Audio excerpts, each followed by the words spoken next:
And welcome to the Grafton Select Board for August 3rd, 2021. I call the meeting order at 7 p.m. First up, I'd like everyone please stand for a Pledge of Allegiance. Pledge of Allegiance to the flag of the United States of America, and to the republic for which it stands, one nation, under God, indivisible, with liberty and justice for all. Thank you. Next up, I just have a few announcements here. First of all, you're probably all recognizing that we're all masked today. This is all voluntary. There's been no strict or any type of edict that's been sent down to us, but from all of us here, we're just exercising an abundance of caution. But next up here is that the Grafton Recreation Department is excited to announce its final operational update for the summer of 2021, which includes non-resident day passes. Recording in progress. That always gets me off. Should I start over again? You're okay. Yeah. Keep going. Okay. Which includes non-resident day passes options starting on July 24th. A recap of the operation offerings can be found at the Grafton Rec's website at www.graftonrec.com. The town clerk would like to remind people that dog licenses postcards have been mailed out to all households that show a dog that has not been registered to date. Individuals have until Friday, August 20th to license their dog or contact the office indicating the dog is no longer at the address before Animal Control starts a citation process. Please note that the 2021 street list books are available for $10. They can be purchased at the town clerk's office. Oh, sorry. And last but not least, there are several boards and committee members who have not completed their conflict of interest training and sign off. We ask that members complete this training as soon as possible. If anyone has any questions, they can contact the town's clerk's office. Just some updates here regarding Department of Public Works. Please remind everyone that the Milford Road sidewalk installation is still underway and should be completed by the end of August. In addition, I know there's been some questions raised about the Main Street improvements in the South Grafton area. That project is related to utility work and will continue on a random days over the next few months, so we ask that people please be patient.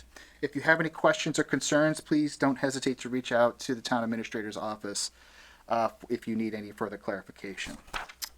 With that, anybody from the public wish to make a public comment? Okay, not seeing that. All right, so the first up on our agenda tonight is a road closure request for the Michael Cherry Memorial Run. And let me get that ready. Okay. Good evening, Thomas. How are you?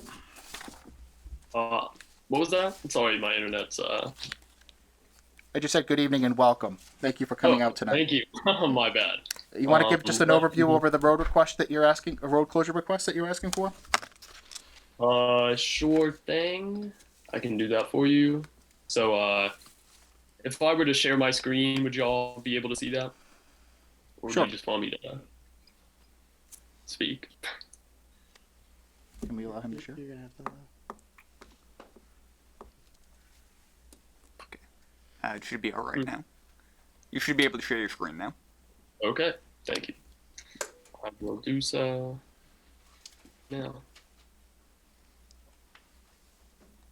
Okay, so yeah, I just have a short presentation here. Let me know. I'm just gonna interrupt Thomas real quick, just to say hello. My name is Jason Wright. I'm the president of the Oddball Foundation, and we're talking about the Michael Cherry Memorial Run. The Oddball Foundation is a 501c3 for mental health advocacy. Go ahead, Thomas. Thank you. Sure thing. Okay, yep. So I'm Thomas. I'm actually intern with the Oddball Foundation that Jason just mentioned. And yeah, we are currently planning a 5K in Grafton. And this is a bit about the Oddball Foundation. We've hosted a lot of things in the past, from writing workshops to running a literature magazine called Oddball Magazine, and we do a lot of good work. And so we are hosting a run in honor of late Grafton resident Michael Cherry. Jason, if you wanted to say anything about Sure. Michael. Michael Cherry was my nephew. He died 3 years ago in October. He died by complications of depression, anxiety, which eventually took his life. I began the Oddball Foundation in part to, with the idea of forming a 5K for him in his honor. Also, Oddball Magazine has a lot of advocacy, and we use art to kind of spread our awareness of mental health advocacy, action, social change, and we wanted to use our first big thing was the 5K for Michael Cherry in memory of him, and we want to do this on October 2nd, and we've talked with a lot of people about it already. But we're organizing this run. It's actually a 5K run or walk.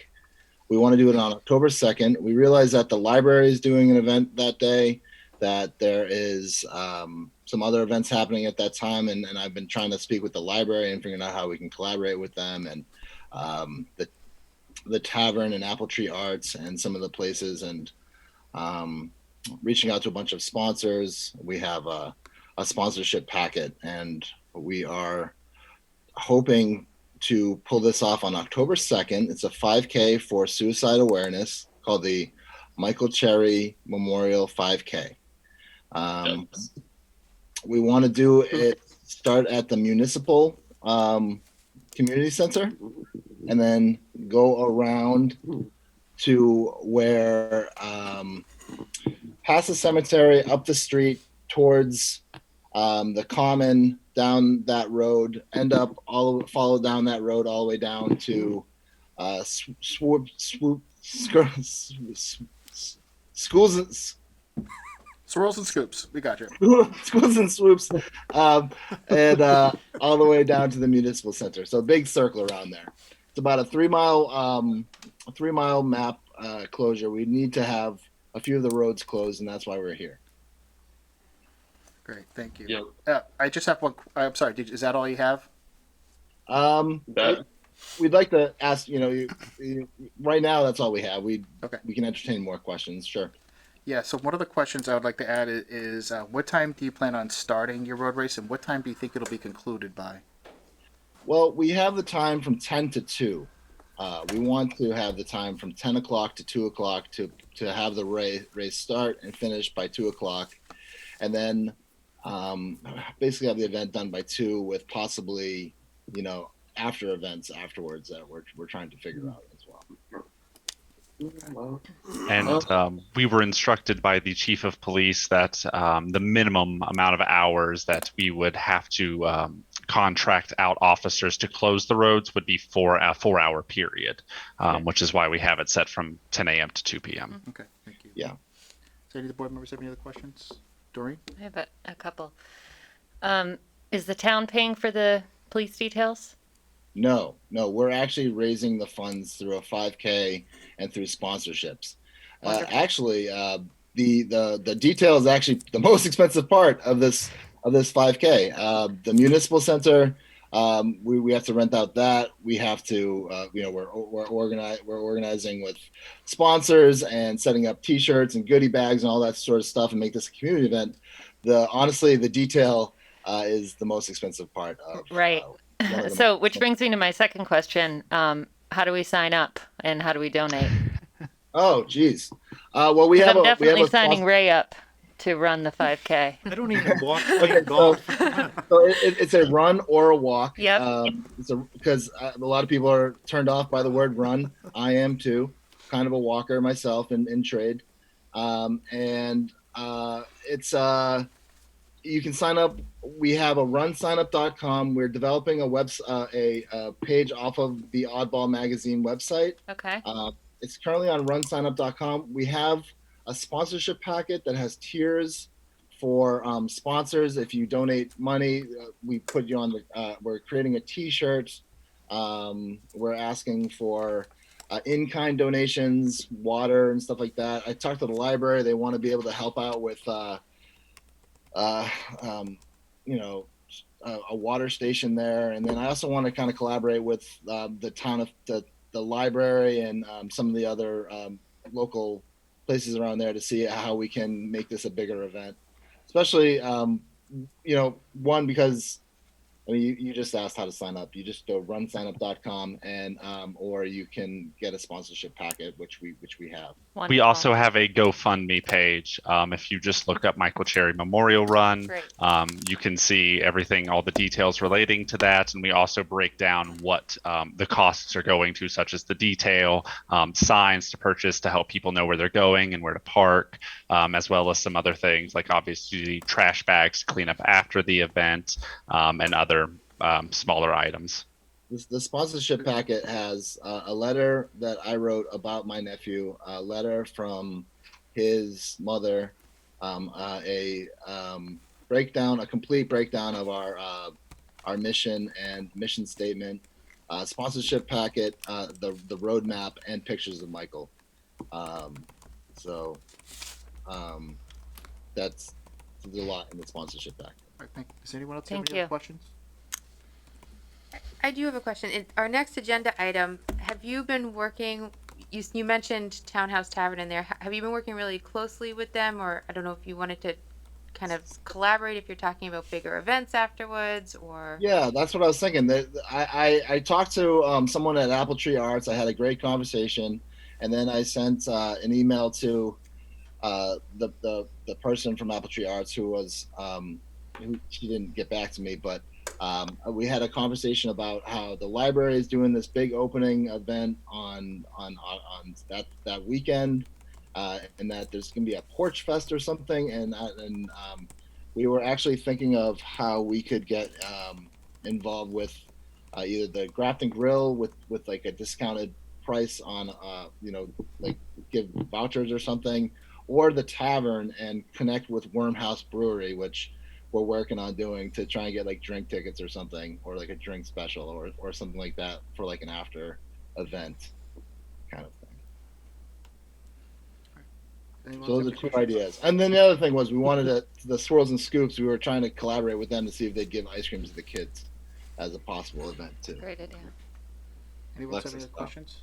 No questions, just a comment. So if you're gonna do like an after event that includes alcohol, just come back for a 1-day beer and wine license. Mhm.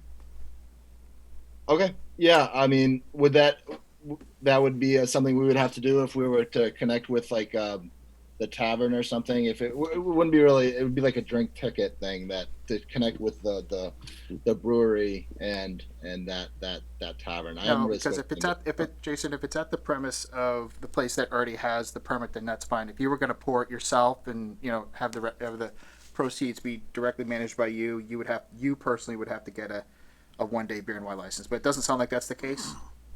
No, I'm not a very good beer pourer. Never been. All right. Anyone else have any other questions, comments? All right, thank you for that. All right, if there's any other questions, I can entertain a motion. I move the board vote to approve the temporary road closure as outlined for the Michael Cherry Memorial Run on October 2nd, 2021. Second. Motion made second. Any discussion on the motion? Hearing none. All those in favor? Aye. Declare the motion carried. Thank you very much for coming in tonight. Good luck. Thank you. And Thank we'll see you on October 2nd. Is there any way that I can connect with you so we can send you the sponsorship packet and kind of connect more thoroughly after this meeting? If you want to just send it to the care of the town administrator's office, they Yeah. can make sure that they can get it to us directly. Absolutely. Thank you so much. Have a Thank great you. rest of your day. Thank you. You're welcome. All right. So next up, we have another road closure. I think Sean. Hi, welcome. How you doing? Great. How are you guys? Good. Thanks for coming. Sean, have a seat. You don't have to stand. No, No, I meant here. Yeah. Don't. The hot seat. The lectern. I'd like to burn that thing.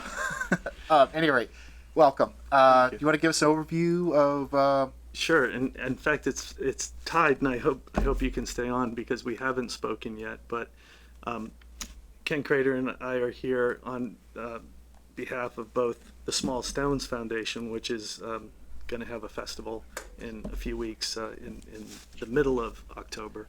But this is an ancillary event to that, where we want to have an event where we bring together businesses and organizations in town to do a fundraiser to support Small Stones. The sponsor is Grafton Arts Inc., which is a 501c3. We have talked to the library. We've talked to probably a dozen businesses at this point. We've talked to the chief, and Evan and a few others. We got the name for the oddball group, but we hadn't reached out yet. Our idea was the library's going to be finished, the common's going to be finished. Let's find a way to celebrate that. And we're trying to raise some money for the event that we're doing later in October. But at the same time, if we can bring people to the common and then they go visit the library, it makes their event more successful. If we can have people waiting at the common for the runners to come through and cheer them on, that's great for them. If they can have people come from the municipal center when the race is over and come back to the common and participate, that's great for us and all the businesses that are participating. But essentially, it's the idea is to find a way to showcase the common, which might include, a farmer's market type thing. It might include a cornhole tournament or something like that, but it mostly will be having a dozen businesses, a dozen or so restaurants with food trucks. Grafton Grill has an ice cream truck now. So I don't know if I want to try to say swirls and scoops. That was difficult earlier, but if it's swirls and scoops or whoever it is, but trying to get each business in town that wants to participate to bring one item and have that 10% of whatever they sell come back and support Grafton Arts Inc., and which will go to the Small Stones Foundation. Okay. The ask is a little confusing only because I wasn't quite sure whether you were allowing one-day liquor or beer and wine licenses on the common. So if a one-day beer and wine license is allowed on the common, then we'd like to have the event be on the common and close down part of the road adjacent to the common towards the Congregational Church so that we can put tents and trucks there and not disturb the new grass so much. If we can't get that, then what we'd like to do is go and bring it behind the building, the one Grafton Common, and close down Jordan Boulevard. I would say, personally, I guess I'm probably indifferent because putting it behind Jordan Boulevard is probably better for the tavern. But I just think it'd be a better event if we could get a one-day liquor license and do beer and wine in the tavern. I will say there are a couple of issues, like you can't just give coupons for beers in Massachusetts. It's you just can't give away beer. But we'll figure out a way to work with anybody that's interested, and if we can make a few $1,000s for Small Stones and help other people make their events successful, then we're very happy. So tonight you're here just about determining where the road closures are, and then the other stuff you'll figure out how logistically you'll make that all work, right? Yeah, once we know whether you as a board would prefer for us to have a liquor license, a beer and wine license on the common or not, then we'll depending upon what you feel about that, then we'll ask either to do the event on the common solely and part of that road, or to do most of the event on the common but have part of the food truck and that aspect of it down on Jordan Boulevard. Okay. All right. So would you want to tell the board, like, where would you prefer that we close the roads then? Is it over in front of the Congo Church next to the common? Is that really what you'd like? I know that for past Harvest Fests and Congregational Churches events, sometimes that road gets closed, and honestly, I don't really care. I don't think our event's going to be so big that we need to spill out into the road. But what I didn't want to do is bring in so much traffic so soon after the renovation of the common that if we start putting up tents and doing things, that it disturbs the sod. So the idea was we can have events on the common that aren't so damaging, but if we wanted to put up tents or have a ice cream truck or something like that, we'd do that somewhere on pavement. Okay. All right. Does anybody have any questions for Sean on the road closure?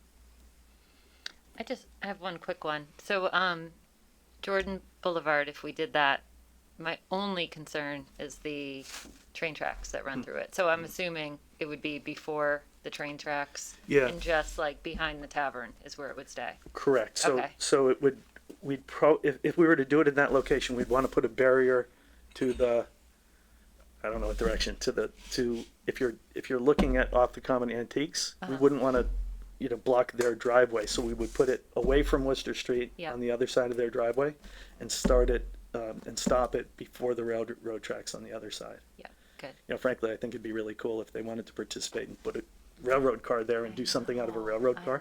I don't know them and I haven't approached them, but that'd be a pretty neat thing if we did it over there. Yeah. But, Great. Thank you. So I apologize, I'm a little late, Sean. I was supposed to. yeah. Oh, yeah. Can't come in late, but we had also talked about closing that road. Jay, can you hop on the mic? Just have a seat over here if you'd like. This is Hi. Jay Hunter. We had also talked about maybe closing that road with it. I don't know what the street is, the church. Right. Did you approach that or no? Yeah, so you missed part of it, but the idea was I missed all of if we're if we're able to get a beer and wine license for the common, Yeah. we'd prefer to keep all the activity around the common. Sure. Close off a little piece of that road in front of the church so that Yeah. we do as little damage as possible to the new sod. Okay. If we can't get a beer and wine license on the common, then Yeah. what we'd like to do is still have some activities on the common, but close off Jordan Boulevard. and So that's the things like that. concern, is the sod, the new sod, basically? We haven't really discussed that. That was just Okay. informed to us right now, Jay, and I'm just asking if the board, if they had any further questions on just the request. So right now, there's two options in front of us. We haven't Yep. decided on one or the other yet at this point. Okay. And I do have a question. Go ahead, Colin. Because we had done this before with the cornhole tournament that I put on, and then the bands, and we did it one day, a couple of 3 times, I forget, it was 2 or 3, but went really well. Did it for charity, and you know, Sean approached me not knowing that I had already had done it, but I think if we did it every year for the town as a charity. I mean, Douglas does it every year. I don't know if you guys have been down there, but it's pretty cool. Yeah. Draws a lot of people, good for the town, that type of thing. So, And I would also say every like Jay and I've spoken with at least a dozen people and everybody's been enthusiastic. Every business I've spoken to said they'd find a way to participate. Yeah. That's great. Colleen, did you have a question? I did. I was just wondering, what is the time you're thinking for this, the time frame? That's a good question. So there's been a little bit of the library's trying to figure out what to do. So we're trying to coordinate with everybody else. And the library originally planned to do a thing on Friday night, sort of a ribbon cutting. I'm not sure if that's when you folks would go, or if that part is Saturday morning.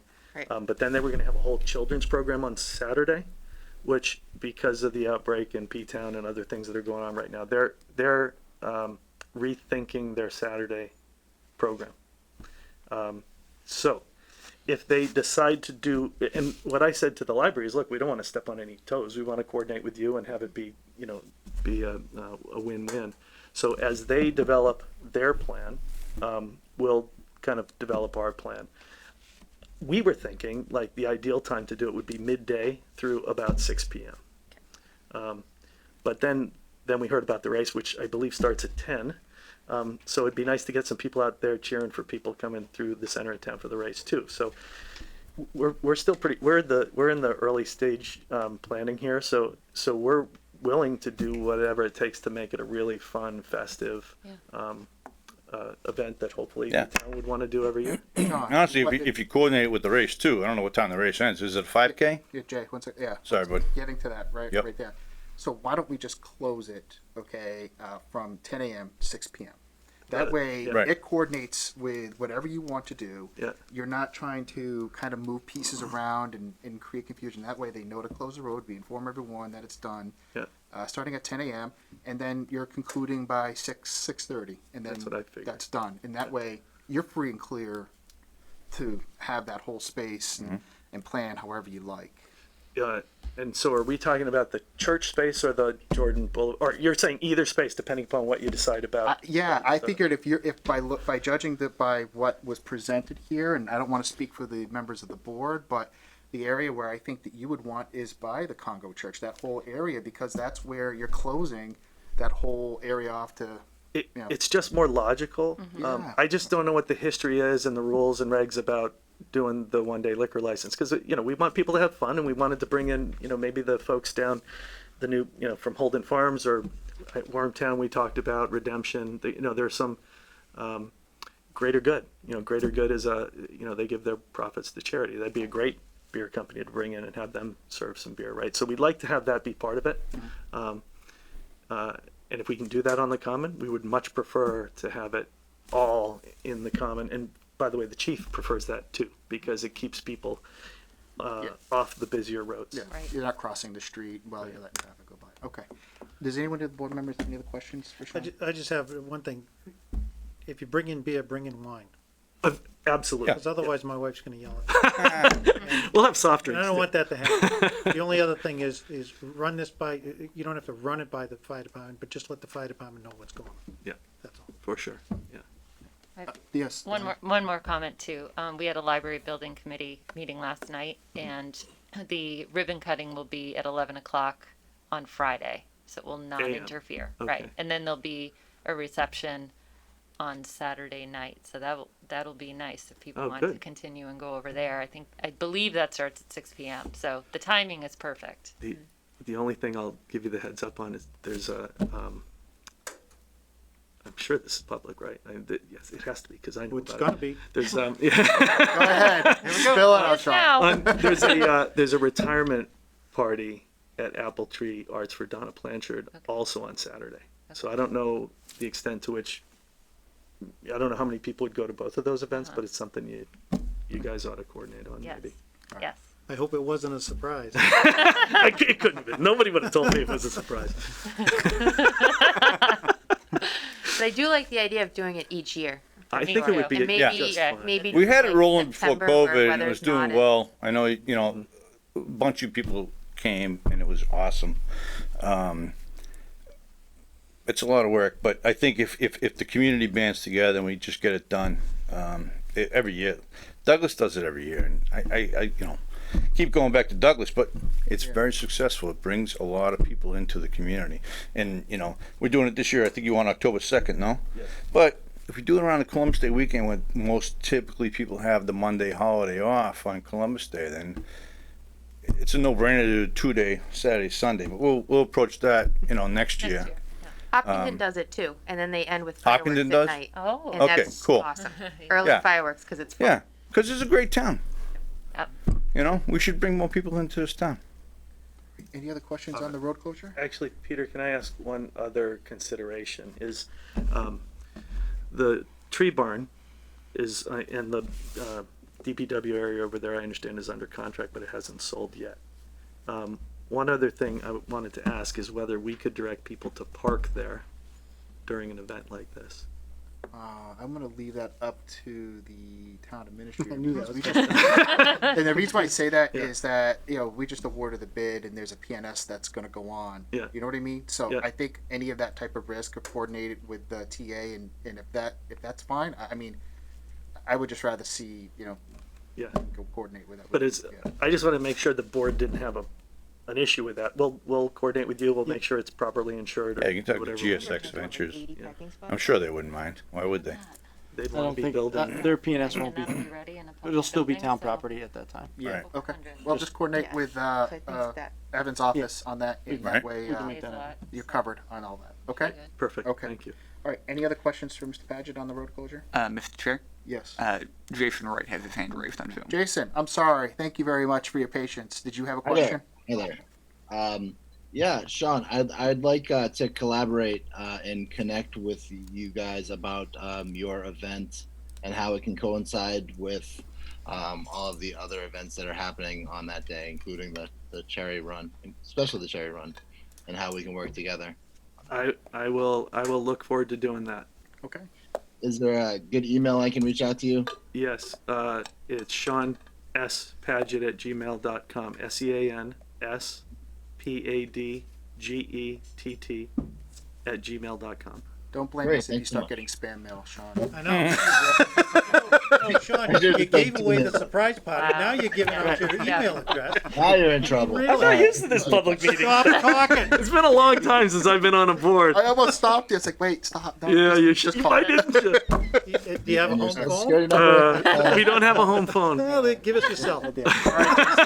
I almost did, actually. Guys, you're all set here. So I think we have in front of us tonight is just the proposal to close. It sounds like closing the road in front of the Congregational Church is ideal. So if there isn't any other questions at this point from the board, I can entertain a motion. I move the board vote to grant the one-day road closure for the road in front of the Congregational Church of Grafton on October 2nd, 2021.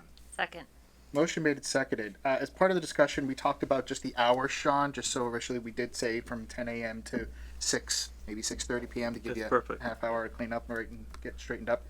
If there isn't any other discussion from the board, nothing? All right. Can I interject? Did you propose to close both roads? Because the road by your place, the Townhouse Tavern and the antique store, can we close both, or did you, is that part of the proposal, or not so much? Here's the problem. Okay, the train tracks? It's a one-way street, right? And the chief of police, from what Sean had said to us earlier, was not ideal. Okay. Okay. Okay. Is there any discussion from the board on the road closure? Hearing none, all those in favor? Aye. Aye. Declare the motion carried. All right, All right, thank you, guys. folks. Thank you Sorry very for much being for late. coming I in. apologize. No, it's okay. Thank you for coming in. Appreciate it, Jay. Nice to see you. The next item too, so I gotta stay here. Yeah. Thank you. All right. See, aren't you glad I had you sit down? Yes, thank All you. right. Next up here, we have a proposal to add a patio to One Grafton Common Townhouse. Sean, do you want to just give an overview of Sure. what you're asking? We came in, I can't remember the date. It feels like yesterday, but it was, some number of weeks ago, to request putting a door into the back of the building. Neil Dixon had done a design to have a walkway, a 4.5 foot walkway going into that door. When we brought the mason out to do the walkway, he said, I've got all this reclaimed granite at my lot. We could put some nice beds here, and you could make more of this a patio. And at the same time, everything that was starting to happen with Provincetown and other issues started to unfold. And I thought it was worth asking you. I mean, we talked about this a little bit last time I was in here. We haven't really successfully been able to run our business outside, and we frankly haven't put as much effort into it as a lot of others because they have full menus and it's a different product. But we do have, and in fact, just this past weekend we had a birthday party. We have showers out there. All of the dance schools and Apple Tree use those picnic tables for lunches, and they're actually, when I went to take pictures today, I almost asked to take pictures of the half a dozen kids and a teacher at a table, but I thought that probably wasn't the smartest thing to do. So people are using that space. In an ideal world, we would pave that and make it a more useful space for those parties. And in the event that we have to close down inside again, it could be a real lifesaver for us, because we don't have any, we don't have a parking lot like most places do. Personally, I don't think it's ever going to be a big thing for us just because of the nature of our business. But I do think, actually, if you could just go to one of the pictures or maybe flash through the pictures that accompanied that. I think it is a nice look. We just added this patio that, if you look to the picture to the left, not the patio, the walkway, the existing walkway that's always been to the building since the reconstruction is going away from us on the left, and the new walkway is the one that has the granite curb on it. Right now it looks very white, but I think once we get a little dirt on it, it'll match more the granite on the building and be a nice accent to that. So what we're talking about is the place where those picnic tables are. The concept would be to leave a green buffer around the outside where we maybe mulch it, put shrubs, somehow make it a nice area, but then brick sort of inside where you see the light pole there. Actually, maybe Will, if you could go back to the original picture.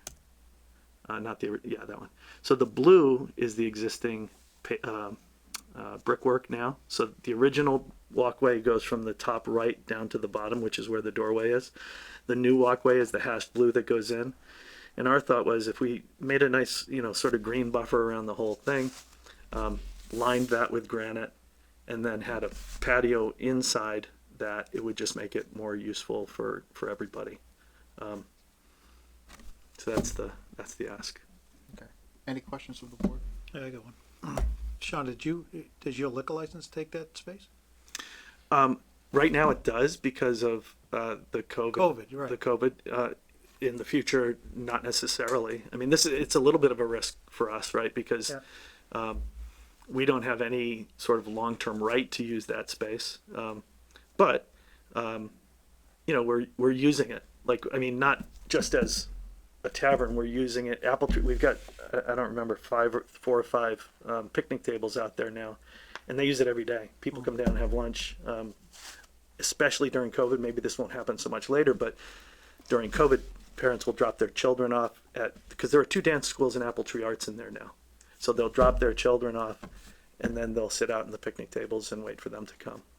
So, it's not inexpensive, but I think it would look good, and to some extent, it's an insurance policy for us that if we do have to close down again, we were closed for about a year, and maybe this means if we went through something like that, we'd be closed down for a few months less, and it might pay for itself. But we don't know what the future brings for using that space. We're not asking to amend our special permit to have a right to use that space. We may come back sometime and say, hey, what do you guys think, based on the experience we've had so far? But that's just sort of maybe something that might happen in the future if everything went well. Okay, anyone else have any questions? Colleen? Yeah, I have a couple questions. So with the new entrance, you had to make sure it was historically accurate. Is the Correct. same concern with this, or not so much because it's not part of the building? So so I looked at the historic commission, and it doesn't say anything about walkways in the historic commission. That being said, it also didn't say on our last plan that we had to have a custom made copper light put in, but we're putting in a custom made copper light because that's what goes with the building.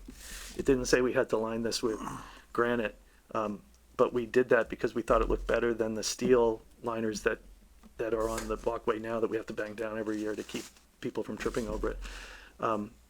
The idea of it is the same brick, by the way, but it would be some slightly different pattern or something, so it doesn't look overwhelming. But we're using the same type of brick that is being used. Well, the townhouse itself has 4 or 5 different types of brick on it, depending upon when it was built and what condition it's in. But the same brick that was used for that walkway we used. It looks a little bit redder right now because it hasn't been dirtied up yet, but it'll sort of age to the same. So and one of the things that sort of brought this up in my mind was when Jose said, hey, I got all this old granite, it's reclaimed granite that we could make beds with. And I said, well, that would make actually that it would make it look like it's always been there. If he has enough granite, ideally what I'd like to do, if you guys allow this to happen, ideally what I'd like to do is bring that granite around the back of the building too, where there's some railroad tie wall, which is fine, it's staying up, but it's not great. So I'd love to, sort of improve that whole area with more granite, just to make it look like it's part of that original foundation that shows for the bottom foot or so, 2 feet of the building. And who would be in charge of maintenance over the years if it starts to deteriorate? Would that be something that you would still be responsible for, or? Yeah, so that's interesting. I hadn't thought about that because, so theoretically, because so the way the lease works is I've got about, in gross area, about 25% of the building. So half the building is Apple Tree Arts. They don't pay rent, but I manage that part of the building for them. If they have something wrong, I help them fix it and all that sort of thing. The other half of the building is the building that I have the long-term lease on. Of that half of the building, half of it is not rentable because there are 2 stairways, there are very wide hallways, there's just a few spaces that really are rentable. And the way the lease works is that I'm responsible for paying for the maintenance of all the HVAC equipment, for instance, twice a year, cleaning and maintaining. If an HVAC unit breaks, however, it's the town's responsibility. So far, I've been paying for all of that. The windows, we know, are a problem there. That's not a responsibility that came along with the lease. There's some debate as to who owns the responsibility for that, but it didn't come along with the lease.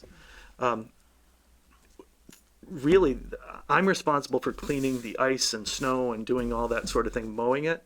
I'm not really responsible for repairing it, but that being said, I've already repaired that walkway several times. So I guess legally wouldn't be required, but practically, I've been doing it anyway. So I would say that we would for sure be responsible for maintaining that.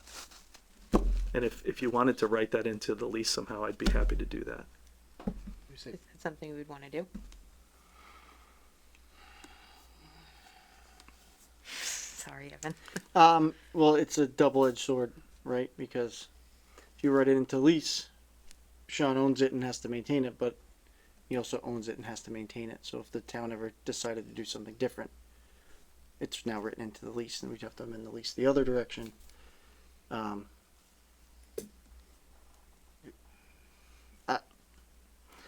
I think I would leave it out of the lease. I've got an idea. I mean, I would be more than happy to do a side letter that says, look, I take full responsibility for maintaining and, you know, this patio and keeping it safe and in new light condition, or however we want to word it, and just a simple side letter that's an agreement among us that doesn't attach to the lease, I guess. I mean, I guess it would have to refer in some ways to the lease, but I'm happy to take responsibility however you guys want to word it. If the board's concerned about that, I can work on something with council that I'm sure would be acceptable to not have that be our responsibility for the foreseeable future. I mean, it's a patio. I mean, it can come up. Mhm. You know, it's not like you're putting in a permanent structure. It's Correct. landscaping technically. Correct. You know, and apparently walkways and terraces and that sort of thing are not subject to the historic district per our bylaws. Mhm. So, but I like the fact that you're looking to keep the same look and feel. You're not looking to do like a bluestone or something that would completely yeah. contrast with the rest of the architecture. Yeah, that being said, if you look at that and say, oh, gee, I'd love a bluestone, then, you know, we can talk about that. I mean, I'm in, you know. I laid a bluestone patio. You don't want to do that. I'm sorry. You had a question, Matt? Yeah, just a couple questions. So have you spoken with the other No. tenants in the building about the idea of it? I've mentioned it. I haven't said, hey, what would you guys come support me at the, you know, I'll tell you this. I'll tell you that today, Apple Tree was there using the picnic tables, and they love having access to the picnic tables. Emily, who's the corner tenant with Quite Fetching, wants to do more events down there where we can bring dogs and have people and dogs in the backyard, and this would accommodate that. I've mentioned it. I kind of mentioned it probably to almost everyone, I would think, by now. I guess where I'm going with it is you've mentioned a couple times that, you know, it's sort of community space Right. for the tenants in the building, and it seems like it would impact them. And I guess my concern is that over time there's potential for, if you guys move your operations outside, then it becomes not as much during your business hours. During of our a community business hours, space and, yeah. and more of an outdoor Mhm. bar situation, which, you know, I would want to kind of map that out and get some input, you know, from the other tenants with regards to that. To just, Absolutely. you know. I've got no problem with that. I mean, that would kind of be my main concern with it. I love the idea of kind of filling that, you know, that space up with, to make it more usable, Mhm. For sure. And I love what you guys have done with the entrance. It looks really nice. Thank you. So, yeah. Thank you. I'm happy to, you know, if we come to a point where we say, hey, we'd like to have, like right now, I don't know if there's a real need to get the input from the tenants, because who knows how long we're going to be able to be out there, and we don't keep them from going out there, and, you know, our hours of operation are pretty different from theirs. But if we came back to you and asked for a permit, I don't know what if it would be a new special permit or something, I guess. An extension of your liquor license. An extension of the liquor license, then, Right. Yeah. then for sure, I would make sure we got all those. That being said, if you want me to go tomorrow and ask everybody, I'm happy to do that. Well, I guess if the plan is for you guys to sort of expand out there long term, then I'd be interested in getting that feedback and also understanding sort of from planning what their long term concerns would be. And that's been one of the main issues that we've had with businesses moving outdoors during COVID is what are the long term plans? And it feels a little bit like we're jumping the gun here without getting some input from planning, for example, some of the other, to understand kind of what the long term vision would be for this, because I'm not really kind of getting that right now from what you're saying. Well, Like, would you want to expand across? There's 2 areas of grass there. Would you Yeah, want to no, move we don't- across, like, no, we don't have any, you know, this is, so this is the smaller of the 2 grass areas, right? As you're going up that pathway, this is to the right on the left, like you said, there's a whole nother grass area. We wouldn't consider doing anything over there. I don't think, unless people asked us to come do it and went before the board and said, we'd love to have this over here because we want to put a playground there, whatever it is. I mean, we could talk about anything. But as of right now, the long-term plan in my mind is that space is being used for a lot of people to have lunch, and we have events out there once in a while, so we might as well make it a safer, nicer place to have those events. And even though, if we continue to use it the way we use it now, it wouldn't pay for itself in 10 years, but if we have to close, then it would pay for itself very quickly, I think. So I haven't really been thinking of this as a, sort of a longer term play in any way other than to try to make the space better and more useful. Okay. Any other questions from the board? Okay. So before us tonight is a request motion to support. Just make sure I'm saying this right. To add a patio to One Grafton Common at the rear entrance between Townhouse Tavern and the the rear ingress egress. If there is any further discussion, I can entertain a motion by the board. I move to approve the addition to One Grafton Common at the Townhouse Tavern as presented. Second. Motion made and second. Any discussion on the motion? So I'm not going to be supporting this at this time. I feel like I would like some input from planning for sure, because I do see this as potentially a more long-term concern. And before we move forward with this particular patio, I would just like to understand what some of their concerns are with regards to all, not just this business, but all the businesses in town. What's the process that they want to use to sort of think more long-term about that outdoor dining? Any other discussion from the board? Well, Peter. Yeah. I mean, Sean, if this is what you're going to expand into, just like Grafton Grill or the Grafton Inn or anything like that, the planning board in the spring is going to go through a process with all of these restaurants, Yes, they are. Yeah. and I got a feeling it's going to be unpleasant. Mm-hmm. If you're going to expand your business out here, and that's the goal, because I'm not sure what the goal is, because you can't serve liquor out there, because your liquor license doesn't go out there other than under COVID, Understood. regulations. Yeah. But if you're going to eventually expand out there, and you want to do this work, I think that's great. I don't have a problem with that. But if that's the goal, then I think you should be shooting towards that goal. Mhm. And coming back to us and saying, okay, I want to expand my liquor license out to this patio area, and I'm going to do this. I'm going to put down these pavers, I'm going to do the granite, I'm going to do all of this work, and that's what it is. I think that's really the big question here is, you want to do all of this work, but there's really no reason for you to do it at this point. So let me just stick that one more time. So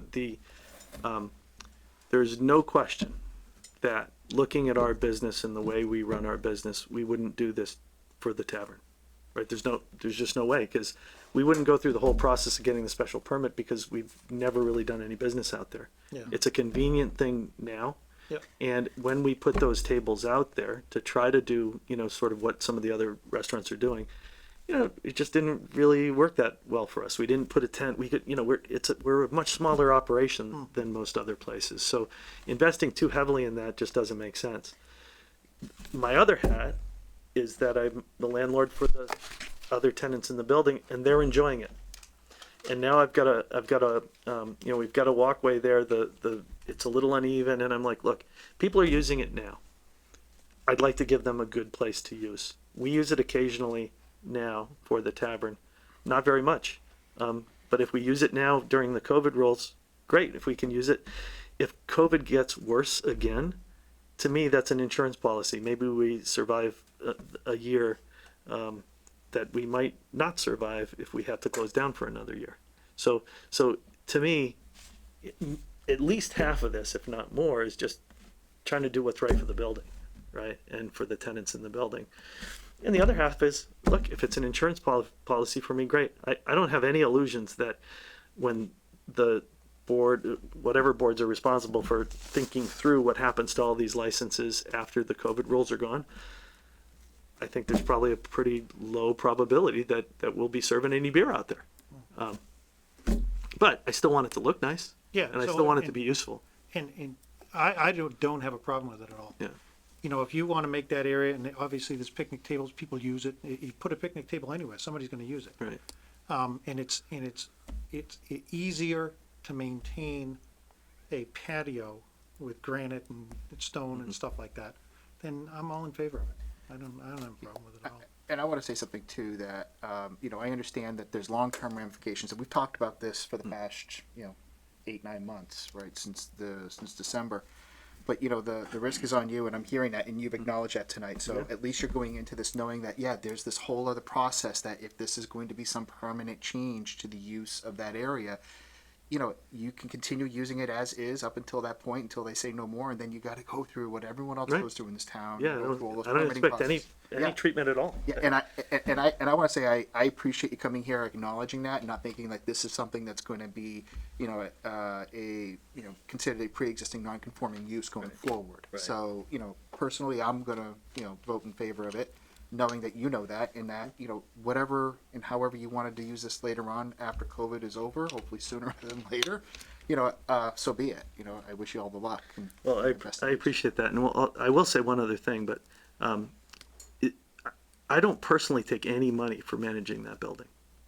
100% of the profits that have come out of that, leasing that to tenants, has gone to local charities in town, including the library, including Apple Tree, including Community Harvest Project, the food bank, and to me, this is just it's a little bit of it's a little bit of the same, right? It's how do I allocate the profits of that building business in ways that I think make the town a little bit better. So that's all I'm trying to do. any other discussion on the motion? Yeah, I like the idea of improving the area, but I would feel more comfortable if we could amend the motion to include that side letter you discussed earlier for maintenance, and maybe even have some language in there that the space stays usable for all the tenants, so it doesn't, like Matt mentioned, become some uncomfortable area for the other tenants as well. I don't know what that language would look like. Yeah, I'm sure we could do, during COVID, we'd have to limit that, of course, but honestly, maybe we wouldn't, because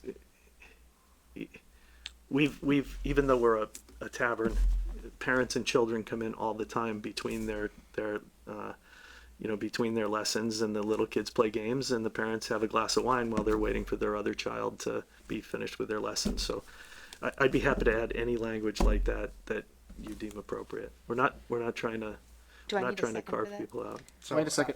I just want to mention something, And just I wanna- procedurally, guys. Yeah. Okay, all we're doing is approving a walkway. If I'm not mistaken, the leaseholder works with the town administrator on all of those details and so on and so forth. I personally don't feel you need a motion or seconded. I think Evan, we've made it clear, and no one has anyone object to having Evan work with. No, just authorize the town administrator to work with Sean and on the sideline. Yeah, I don't need that in this motion here, but we can do a subsequent motion afterwards. So, is there any further discussion on the motion just approving a walkway? Yeah, just one question. So what I'm hearing, and thank you, Sean, for walking us through this discussion. I think it was a very important one to have. So what I'm hearing is this patio is not really the tavern's patio. It's for all the tenants of the building. Well, yes, although during COVID, Yes. if we do serve out there, Yep. there will be a gate, because there are still rules about people coming in Right, and out. right. So we have to abide by those rules at the same time. Exactly. Um, And s- and I but- think, sorry to interrupt you, but I think that seems to be the bigger concern for this board. That's my main concern. Yeah, is that, if we switch from a community patio to the tavern is serving alcohol on the patio only, and the rest of the tenants in the building will not be able to use it during business hours. It seems that the board wants to be aware of that, and there may be more to the process. Sure. Whether it's the planning department, I think what Matt was saying, or just adding language to the lease. So I'm in full support of it. I think it's going to look fantastic. I thank you for your efforts and continuing to make our town better. Thank you. And yeah, but I think, we have gone through a lot of hiccups like every board has during COVID, and we have to make sure that we're dotting our I's and crossing our T's. And that's what we're Totally, trying to do. totally and completely understand. Yeah. So thank you. Any other discussion on the motion? Hearing none. All those in favor? Aye. All those opposed? Aye. I declare the motion carried 4-1. Thank you. At this point in time, just based on the discussion, I can entertain a motion to authorize the town administrator to work with, Sean, what's the name of the organization that runs the leasing? One Grafton Common LLC. Thank you. Authorize, Evan, our town administrator, to work with One Grafton Common LLC on additional language on just, I'm saying memorandum of understanding or agreement on, maintenance of the additional patio. So moved. Do I have a second? Motion made second. Any discussion on that motion? All right, hearing none. All those in favor? Aye. Declare the motion carried. Thank you very much. Thank you, I Sean. appreciate it. Got through 3. That's pretty good. You don't want to stay up for the other Yeah. one, do you? Well, I'm just worried what my email box is gonna look like. I sent you, Sean, I sent you 5. Yeah, blame, Thank you blame, all. blame. Good night. Thanks, Sean. Have a good night. Yeah. All right, so next up here, we have people here for an HCA for Nature's Remedy to move to Juicy Mass Incorporated this evening. Just want to welcome Josh Lee Smith, Robert Carr, Justin Lundberg, Harris Shane, and Matt Lee. You can just drag the chair out. That's- Yeah, that works too.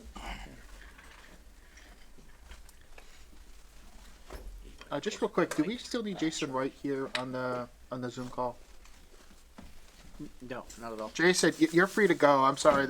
I just want to make sure I free this up because I've got other people here that are on the agenda tonight. Thank you.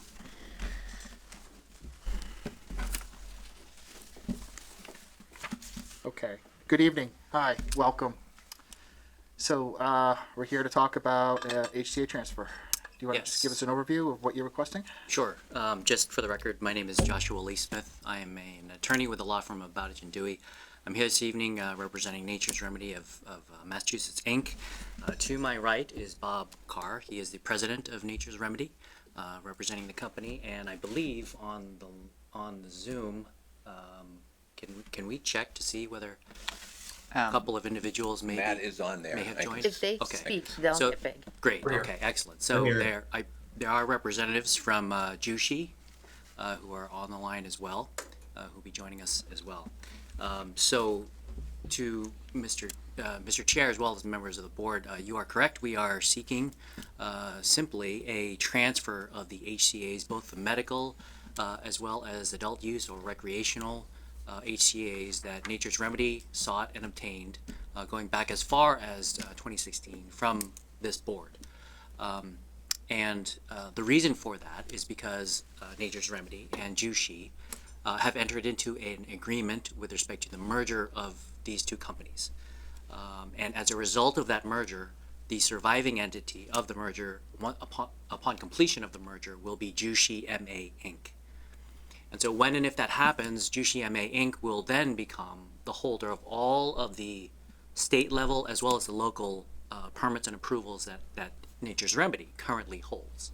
So those are permits and licenses that have been granted by the CCC, the Cannabis Control Commission, as well as all of the mostly zoning related permits and approvals at the local level, including the town of Grafton. Now we have gone before. Grafton is not the first community that we've come before with respect to this specific request.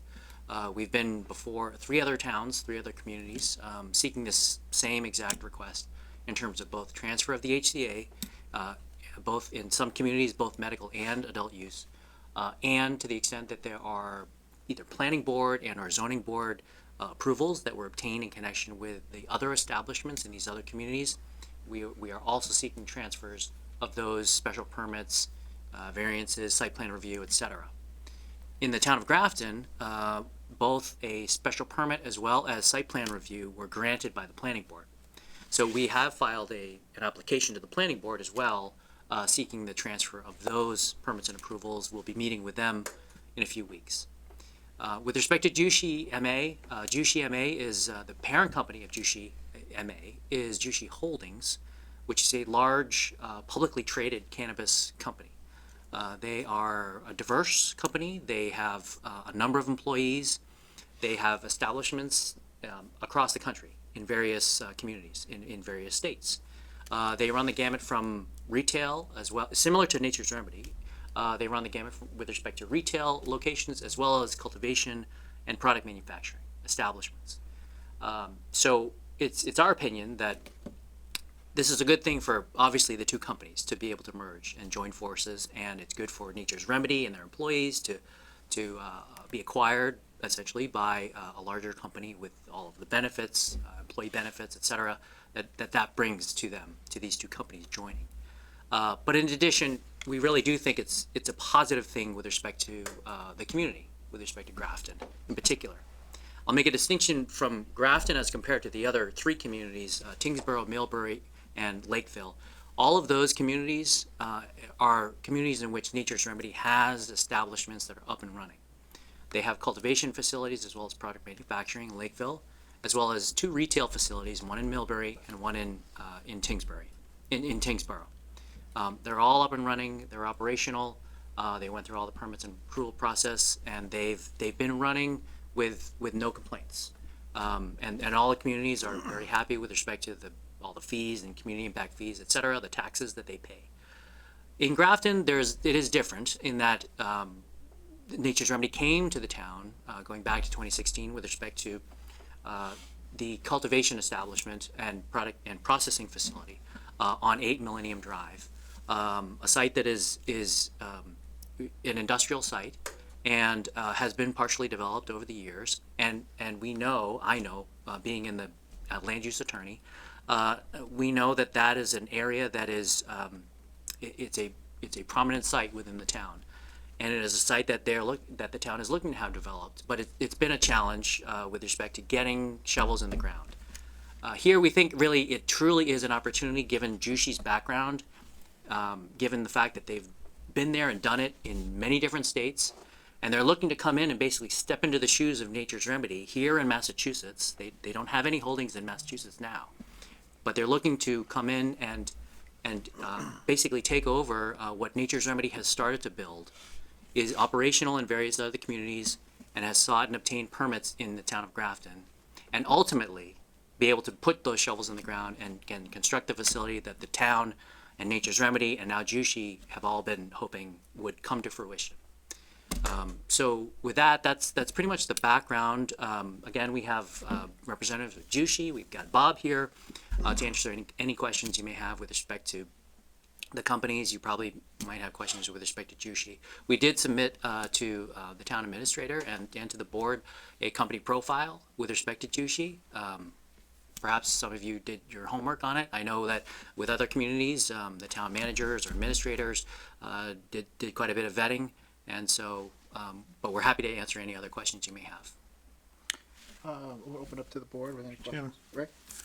So, I went through all of the documents and everything like that, and I do have a couple of concerns. One, the license that you have from 2016 and 2019. Can you tell me what's been done at 8 Millennium Drive since you've received approval to do something? In terms of, again, I made reference to shovels in the ground. They have not been able, Nature's Remedy to date has not been able to put those shovels into the ground. That's in part due to funding. It's in part due to the fact that Nature's Remedy does have and has had a number of other establishments and facilities, and there is a long, arduous, laborious regulatory process that all of these cannabis operators had to go through, and it takes time, money, expense, and investment. In particular, the type of establishment that is contemplated at 8 Millennium Drive, it's not like going into a pre-existing shopping center and going into a retail store, which is no small endeavor either when it comes to the security and all of the regulations that are involved with that. However, at this particular at the cultivation processing establishment that's contemplated at 8 Millennium Drive, this is literally building from the ground up. The establishment that Nature's Remedy has in Lakeville, that was essentially a renovation project. It was in a pre-existing building, so it cost a lot of money, a lot of time and expense to get it approved and to do all the renovations with respect to that, get approvals at the state level as well as the local level. But Grafton is a from the ground up project, and it's a different animal. It takes a lot more time and investment to be able to do that. So that's a long-winded way of saying that for those who've been out there, nothing has been done with respect to actual construction activities, if that's your question. Okay, so nothing has been done since Construction-wise, but there's been a full site plan approval, engineering, site assessment, And CCC. CCC. Yep, no, I totally understand test that. So, pits, so on Jushi's portion, what's the time frame of them being open? So, Who's answering? Oh, if I may, I can answer that. Matt Leith with Jushi Holdings. For the record, I'm EVP of Co-Head of Legal Affairs here at Jushi. For a bit of background, I've been with Jushi since there was about 5 employees in early 2018. Now we've grown to about 1,000 employees, and not specifically through large acquisitions. In fact, most of our acquisitions early on were quite small in size and mostly about entitlements. So we've built the business out organically considerably over the past 3 years, particularly over the last 2 years. As part of that, we have got significant experience from an employment standpoint, as well as contractor relationships for ground up construction. Best example I can give you offhand is in Manassas, Virginia, when Jushi acquired pre-operations, in fact, pre-construction, a medical cannabis company called Delitzo there. We took over a 93,000 square foot shell of the building. In fact, it wasn't even a completed shell at the time we took it over. Over the course of about a year, actually less than that, some delays due to COVID, and about $25 million later, we built out a world-class GMP certified facility there that cultivates, processes, as well as dispenses. So from Jushi's experience standpoint, we have considerable experience in taking over projects at what I would consider like this relatively early stage. It is hard for me at this moment to say anything too committal with respect to our exact plans. Jushi may step into the shoes of Nature's Remedy and decide to do some site plan amendments and building permitting deviations and changes. I know firsthand there's a long process involved in all of that. I think our goal right away at closing will be to get our sea legs in the communities that we operate in Massachusetts and look at what makes sense for the market as a whole there in Massachusetts. But we are certainly interested in this entitlement and moving forward with this in rapid fashion.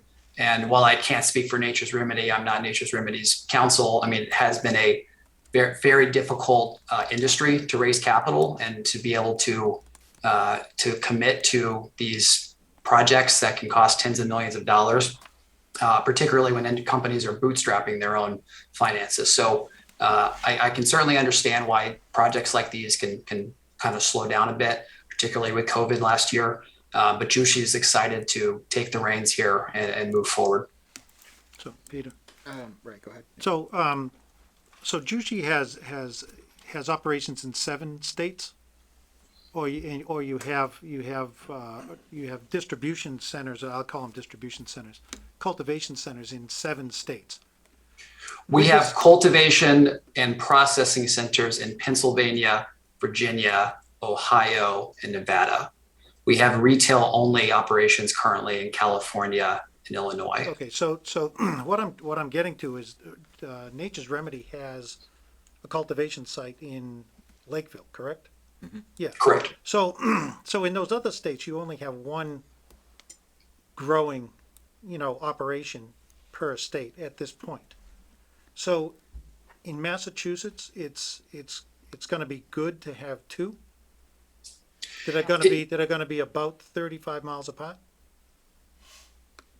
Before I answer that, perhaps if I could defer to Bob with respect to the siting of a second location. Sure. in Massachusetts, you're allowed up to 10,000 square feet of actual canopy for cultivation. Yep. Down in Lakeville, we're approved for 30,000 square feet, which we're about there now. So there really isn't a place to expand down there. If we want to expand the additional 60,000, which we're capable of, and that's what we are approved with the Cannabis Control Commission currently with Grafton for this additional 60,000 square feet. Is what we've been approved for in Grafton on Millennial Drive. Okay, so I hope you kind of see my point here. And you may not. But this project, there was 2016, 2019, nothing's been done. There's no shovel in the ground. There's no nothing. There's an HCA out there and a license and all of that stuff. And what I just heard was that you don't have any plans or schedule or process. And I probably don't want to say this, but I'm gonna, business plan that can assure the town of Grafton that you're actually gonna build something. So nothing's happened for 4 years, and we're not hearing anything that's gonna tell us that 4 years is gonna go by and it's not gonna happen again. So I get a little concerned about that. And because we want, trust me, we want business in this town. We want you to build that building. But we don't want to transfer a license, or in my opinion, I don't want to transfer a license that's going to sit on somebody's desk for 4 or 5 years, and then Jushi sells it off to somebody else. And then it goes through this whole process all over again. So unless you can give me an idea, a business plan, a schedule, something, I'm not in favor of this transfer. And I know that's not a good thing for you guys, but you gotta give me something. So, you know, and I'm sure other members of the board, you know, want to speak on this, and I'm gonna be quiet. Thanks, Ray. But, hang on, but I would be willing to make a motion to, no, I'm not making a motion right now. I'm not making a motion to delay this transfer until we can get the answers that, or until I can get the answers. I mean, may get voted down, but until I can get the answers that I'm looking for. I say before the board considers any type of that, right, let's go through and have the rest of the board ask us questions real quick. That's And not a then problem. we'll see what gets answered, and if there's something that's outstanding, okay, we may consider that, and you'll know what the deliverables would be that we'd be looking for, but let's not get ahead of ourselves. Colleen? So I have a question for Nature's Remedy. You guys were here back in May 2019 with another entity, Marchetti, and a HCA was signed with them as well, also for 8 Millennium Drive. And I want to understand how that impacts this deal, because then there'll be 2 HCAs for the same address again. Marchetti's, the deal back then was you guys would do the cultivation and manufacturing, Marchetti's would do the retail. You guys seem to be working together on that. We haven't heard from Marchetti, you know, since then, essentially. Also, Marchetti's HCA says they will do manufacturing and cultivation as well. How does that impact this deal, and do we really need 2 HCAs for one address? Yeah, well, Marchetti is no longer part of that, and I believe theirs was just a retail. They were gonna do a retail in front. We were gonna continue with the cultivation manufacturing in the rear part of the building. So do they have to come terminate that with us? How does that process work? As far as terminating their HCA, I don't know how that works actually. Because we still have it on the books that they exist and they hold it for that address. Right. Yeah, that would probably be between him and the board, I would imagine. Okay, so you're not working with Marchetti, because at the time you were currently. sitting with them. Right.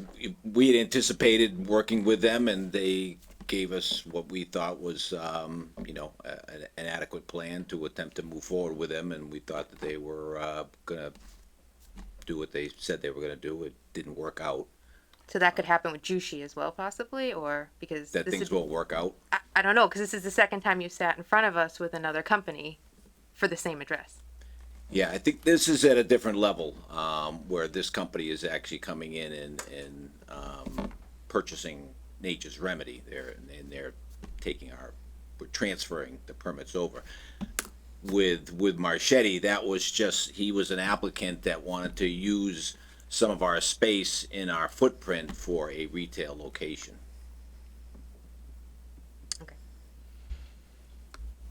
I'm sorry, who's next? I just want to add We'll to go Doreen. Colleen's point quickly. So if Marchetti hasn't, if the town of Grafton has a contract from Nature's Remedy and Marchetti hasn't terminated that contract yet, I'm just speaking out loud here. I think it's important for the board to consider and deliberate how to handle that and potentially have Marchetti terminate that contract before we move forward with a new contract. Because as far as the town of Grafton is concerned, they still have a contract with that space. Understood. Okay. I think it would be best if the town of Grafton understood what or if or any business relationship exists to this day, and then allow us to take any action that we feel necessary to, based on whatever that information, comes back at. Because right now, I agree with my board members. I thank you for bringing that up, by the way. Yes, Colleen. What's going on with that. And I think this speaks to kind of what Ray was talking about is all this stuff is being juggled up in the air and being put in front of us, and we're trying to do what's right for our community, try to do what's right for the industry, and try to provide options. We've been very transparent and clear about that, and we've had lengthy discussions about how we're going to do that. But I would think that before the board would take any action, we would need to Clean some stuff up. Yep. know what the situation is with that first, check with our council to find out, what does the town need to do to straighten that out. That way, there's a clear path for yourselves and Juicy going forward. Because right now, there's some confusion. Unless the rest of the board feels that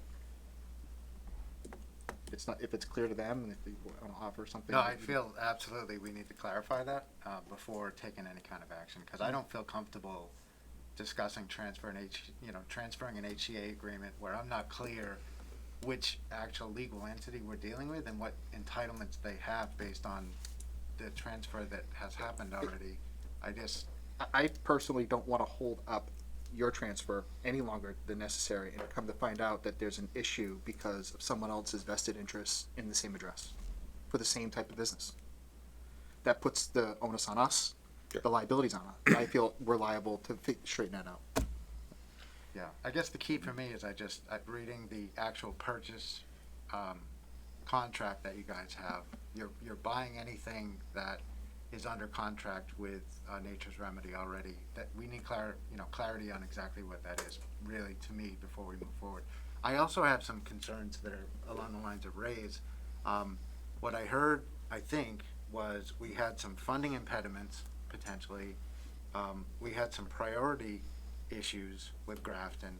What I didn't hear was that there was anything with the process in Grafton, like working with town departments, with the permitting, anything at the state. That puts us in a difficult situation, well, for me at least, contemplating moving this agreement as it is over to another entity, because it doesn't help us move. We really, I think this board is extremely business friendly. We want this to be built. Mm-hmm. I don't think that helps us achieve our aims on our end of it. So I think that's something that needs to be discussed as well. I have another question. Go ahead. I'm sorry, through the chair. Oh. I'm not following what you're saying with respect to working with the local town departments. Yeah, with the planning department, with the CCC, with any of the process. Mm-hmm. That's not going to change when we transfer the HCA from one entity to another. Okay. So the impediments to getting this developed are completely out of our control.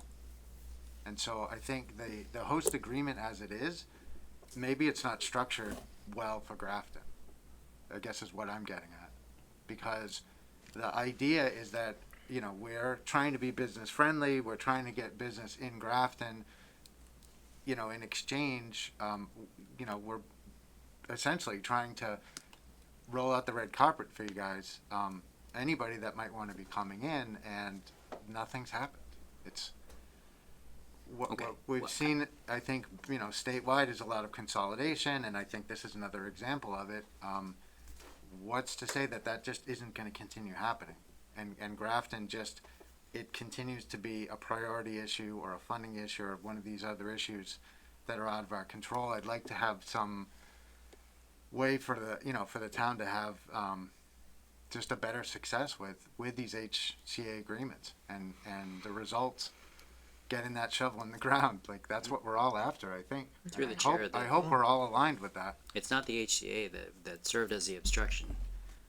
It was in large part the funding, which has been echoed by Jushi, and I think the board can acknowledge it's not easy to build one of these facilities from the ground up. And this, I appreciate. I've done business in Grafton on a number of projects, and I appreciate. I do consider Grafton being a business-friendly community. And I think I'm still not exactly clear what you're saying with respect to the staff and working with the staff and the process at the local level. We've been working with the town planner and his predecessor with respect to the permitting for this project. One thing I do want to point out as well, to your point that you had made previously, Mr. Mead, in terms of this being delayed 3, 4, 5 years, the planning board is one of the gatekeepers with respect to that. Every year, the extensions with respect to the permits that were granted by the planning board only go for 1 year. So you'll know very quickly whether or not Jushi is serious with respect to the development of this site. I'll also say that Jushi didn't have to acquire all of these locations either. They could have just said, I'm going to take a pass on Grafton. It hasn't been built. But Jushi, with the money that they have, they're paying for this. They're paying for the rights that Nature's Remedy went through with respect to obtaining the land use rights to build this facility. So I think they're dead serious with respect to the construction of this. And if Grafton wants to take a pass or make it difficult for Jushi to be able to acquire the rights in Grafton, well, they've got the rights in the other communities. We've met with all of the select boards in every other community, and they've opened with welcome arms with respect to Jushi coming into their community. This, to me, I think this is what's going to save this project, is a large, well-capitalized, well-funded, well-established and experienced operator who's done it in other states and other communities, has built, as Matt Leith has indicated, facilities from the ground up, large facilities, and has proven that they can do it. This is the best opportunity, I think, for Grafton. The other thing too, I'll say, is if Grafton wants to take a pass with respect to and give up on Nature's Remedy at this point, then the town's gonna be hitting the reset button with respect to the process, and it's not a quick process. At this point, we've got the permits are in hand. If the planning board approves in a few weeks the transfer to Jushi with respect to those permits, the merger's going to close, and then Jushi can, at that point, go forward with respect to its plans. And it takes time, effort, and expense for those who are in development to get final engineered documents with respect, and construction level documents with respect to a development project like this. They don't have that yet at this time, but I don't think any developer would in their position. Mr. Smith, 1 minute. Evan, question to you on process and procedure. Does the HCA have to be transferred first before permits can be extended? And if, let's say next week, let's say this doesn't, I'm just saying hypothetical, and they have to go in front of the planning board next Monday, can they get their permits extended still under the existing HCA? And then what happens when it transfers? Do they have to, I mean, it's just paperwork and changing the name. The planning board doesn't really care who holds it, right? They might. I'm asking. Hypothetically, no. I mean, I think the planning board can weigh in however it wants to weigh in. But there's no statute that you're aware of Not that I'm aware of. that would say this has to happen first and then that has to happen. To No. your point, Colin, yeah, they might have a problem with it. Right. Let's They be might fair. have a problem with it, right. But Yeah. statutorily, not that I'm aware of. Okay. All right. Mr. Just Chairman, Right. um, I have a couple more questions down here. Oh, I'm sorry. people Go ahead. Had asked. I'm Yeah, so go sorry. I I don't think we're being difficult, and I don't think we're saying no, but I think we've learned a lot in the last 2 years since we first issued these, that we want to be a little more cautious about what we're doing to, achieve the goal, which is get these open. You guys said that you submitted your change of ownership in May to the CCC. Has that been accepted? It just sounded like you said that the merger hasn't even finished yet. Have you guys? That's correct. Jushi's not going to buy the company unless and until it has, number one, it's all of its state level permits and approvals, and number two, all of its local permits and approvals. This is one board where we've got to go before the Grafton Select Board as well as the Planning Board, and we still have Planning Board in 2 other communities. I must have read that wrong. I thought I read somewhere that the merger had happened and that. Okay. In a newspaper article? No. In the packet, you guys entered into an agreement in which Nature's Remedy will merge into Juicy, and Juicy's the surviving the merger, but that just hasn't happened yet. The operative word, I think, is will. It hasn't happened yet. Yeah. It's a contingent. I see. So, I don't think contingent upon, right? Exactly. I mean, all of this is there are many contingencies here. Gotcha. I mean, going before the planning board, before this board, hopefully grants its approval with respect to the transfer. We could go before the planning board, but it would be contingent upon this obviously happening. Everything has to happen. The merger has to happen. We wouldn't want the transfer to happen unless and until the merger happened. And every other community that with whom we've met, there's that condition. Okay. Yep, I see it in your statement upon completion of the merger. Okay. I have one more I'm comment, sorry. but let Ray go first. Ray? So, I understand, okay, that Jushi doesn't have to. They could walk away from this deal tomorrow.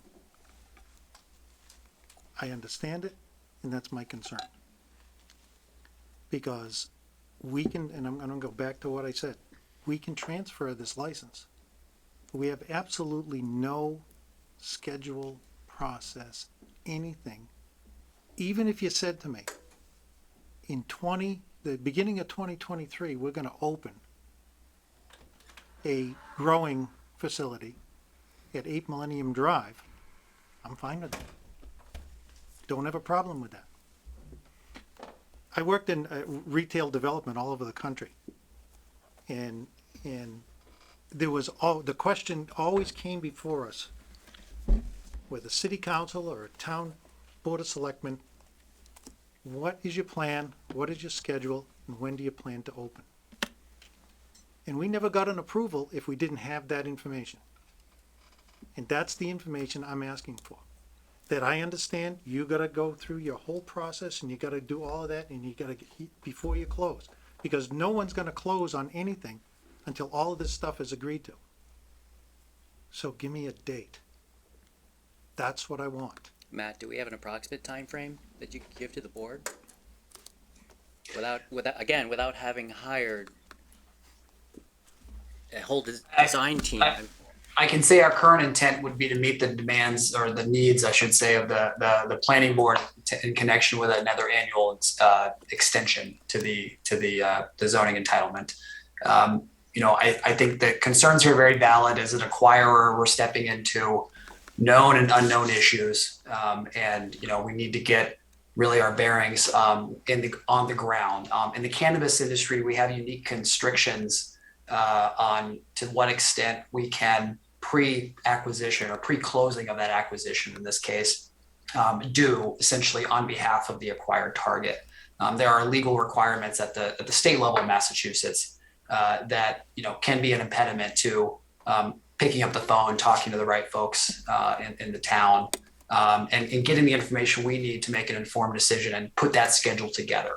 I know that generally speaking, we do put together sophisticated Gantt charts and plan things out well in advance. I just think it's a bit premature at this very moment to make any firm commitments, particularly as the lawyer for the company and not the president of the company who oversees construction.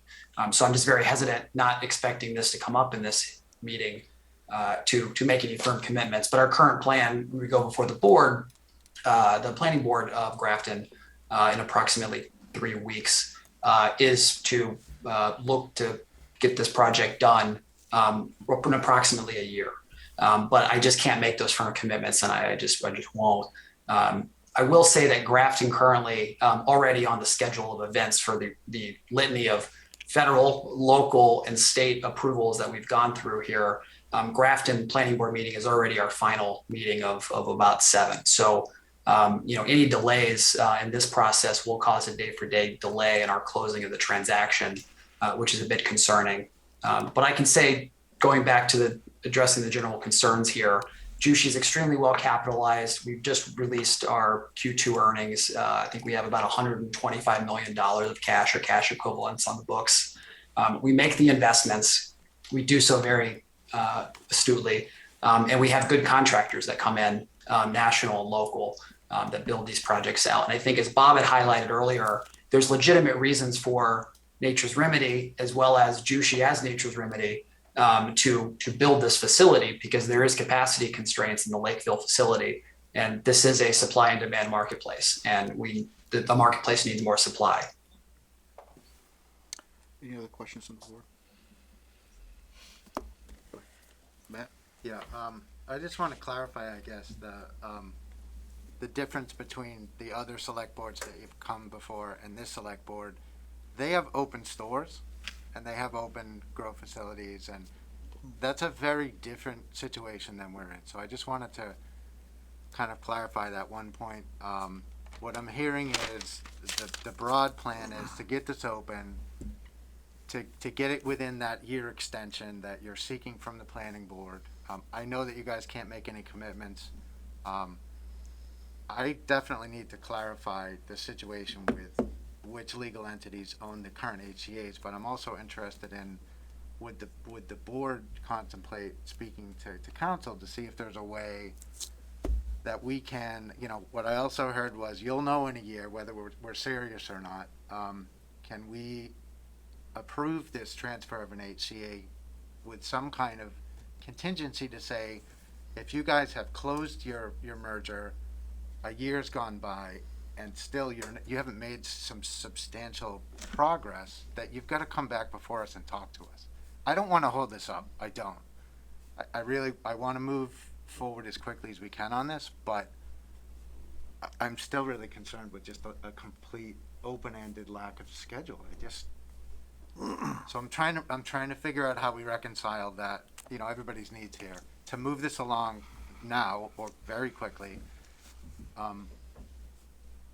but also have some assurances that we're not going to be back here in 2 years or 3 years.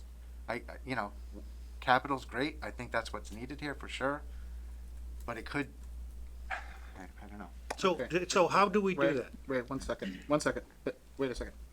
They don't tell us how to do that. We need to. Yeah. No. I want their suggestion of what I have they a think suggestion. they can do to make us comfortable. There's 2 outstanding issues that we want to be comfortable with, right? There's one about the status, business relationship with Marchetti. Marchetti, yep. We got that. Second one is getting some sort of scheduled commitment, right? Yep. All right. That's all. They're 2 separate. Yeah, that's all. there's two separate ones. All right. I think the first part of it, and like I said, I was writing this down, is that, again, what is the business relationship between Nature's Remedy and Marchetti today? Is there still a business relationship? Is there a partnership, or is there anything agreement in place today that is still valid? Okay, and if so, what's the status of that? And then therefore that determines what is our action need to be, okay, going forward, because of the issue of having 2 community host agreements, for the same address, okay? Because this board issues that, not you guys. We do. We issue that to both Marchetti and to Nature's Remedy. But you're asking us to transfer Nature's Remedy over to Jushi. So we need to know on our end, again, to clean that up. But getting something from you and having it contingent upon the status of what that is, and something sent from your council to our council certifying that, okay? I think we can make that contingent upon one part of the transfer. But I'm not sure how we as a board ask a private business, before their merge is complete, what's your schedule? That's what I would like to know. Yeah, I can respect the not wanting to answer that, because we had all of them come in front of us and say 6 to 9 months we're going to be open, and that was 2 years ago and nobody's open. So I get the hesitancy on that, but as far as the HCA, I don't want to just transfer what exists today. I want to add stuff to it. I want to add possibly an expiration date, so you have 1 year, and then you're coming back in front of us to get an extension, just like you would do in the planning board. I think that was a misstep in our previous HCA's, not including expiration dates, and I would like to talk to council about how we would word that and include that so that it would be on yours. And all of them going forward. Can I add to that, Peter? Doreen, go ahead. I'm sorry, you. before you. I'm sorry. I'm gonna let Doreen ask her question first. I Mr. was Smith. had a question on her. You can respond to that in 1 second, please. My board's been patient with me. Go ahead, Doreen. Thank you. It's really just an add-on to what Colleen's saying too. I mean, this board has not seen one facility open in the town, and so we need a good faith effort from this HCA, and we need, some sort of timeline, some sort of collaboration, and that's what I'm hearing, and that's what I'm looking for. So, the first issue that's been repeated a few times is cleaning up the old contract, which we need to do. And then the second thing is, how do we collaborate? How do we do this good faith effort? Does it mean a timeline, to Colleen's point, or something else? So we understand that it would be hard to give exact dates, but there's got to be a little more information, knowing that plenty of other facilities have opened up from Jushi around the country, and it's not ours, right? Or Nature's Remedy. So it's like other facilities are opening up, just not the facility that you're holding up in Grafton. And so it's our job to make sure that we have some commitment of that. And that's really all we're getting at. It's not that we don't want the business. It's the opposite. We absolutely want the business. So, Mr. Smith, thank you for your patience. I completely understand both of your points. With respect to the time period, there clearly is. There's another board, a permit granting authority within your town, with elected officials, the planning board, who have the authority to sort of be that gatekeeper, to keep the applicant, which will hopefully be Jushi, honest and on the straight and narrow with respect to the permits that would have been transferred. And if they don't come back to the planning board, which really the planning board serves as the really the board and the members of whom are supposed to have the expertise with respect to reviewing more technical plans and drawings and things of that nature. The select board usually is not the one that is empowered to do that, and oftentimes they're not interested in doing that. It's not as if the town doesn't have a trusted board, a permit granting authority within the community that can look at this, look at the date of the transfer of the approval of the transfer from Nature's Remedy to Jushi, and say your time is up and we're going to hold you to it this 1 year.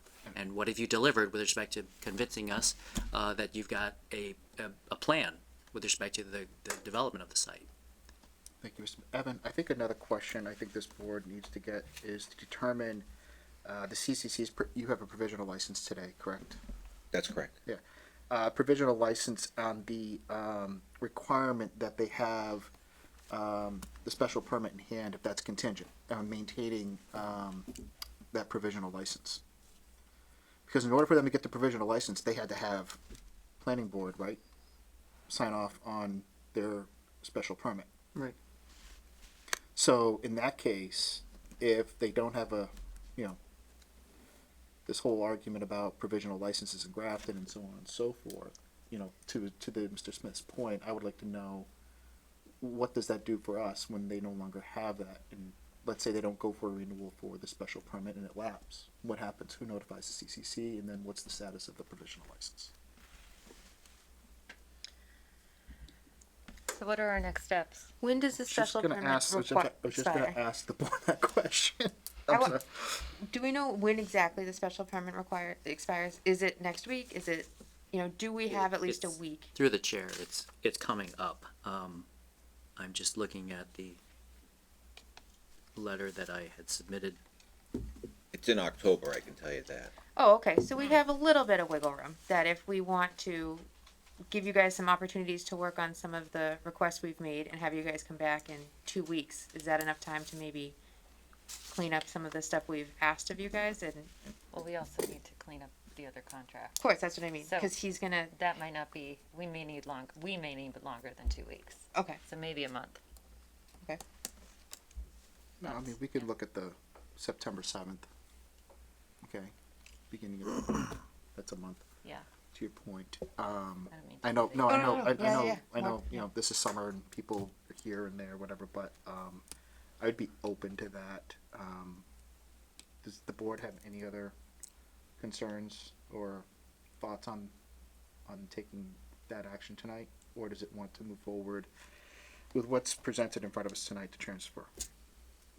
I'd feel more comfortable talking about it in a month and allowing everybody the opportunity to clean up what needs to be cleaned up and see where we are then and move forward at that point. Okay. Does anyone else have any other questions or comments? I'd agree with that. I'd also be interested in, Jushi's,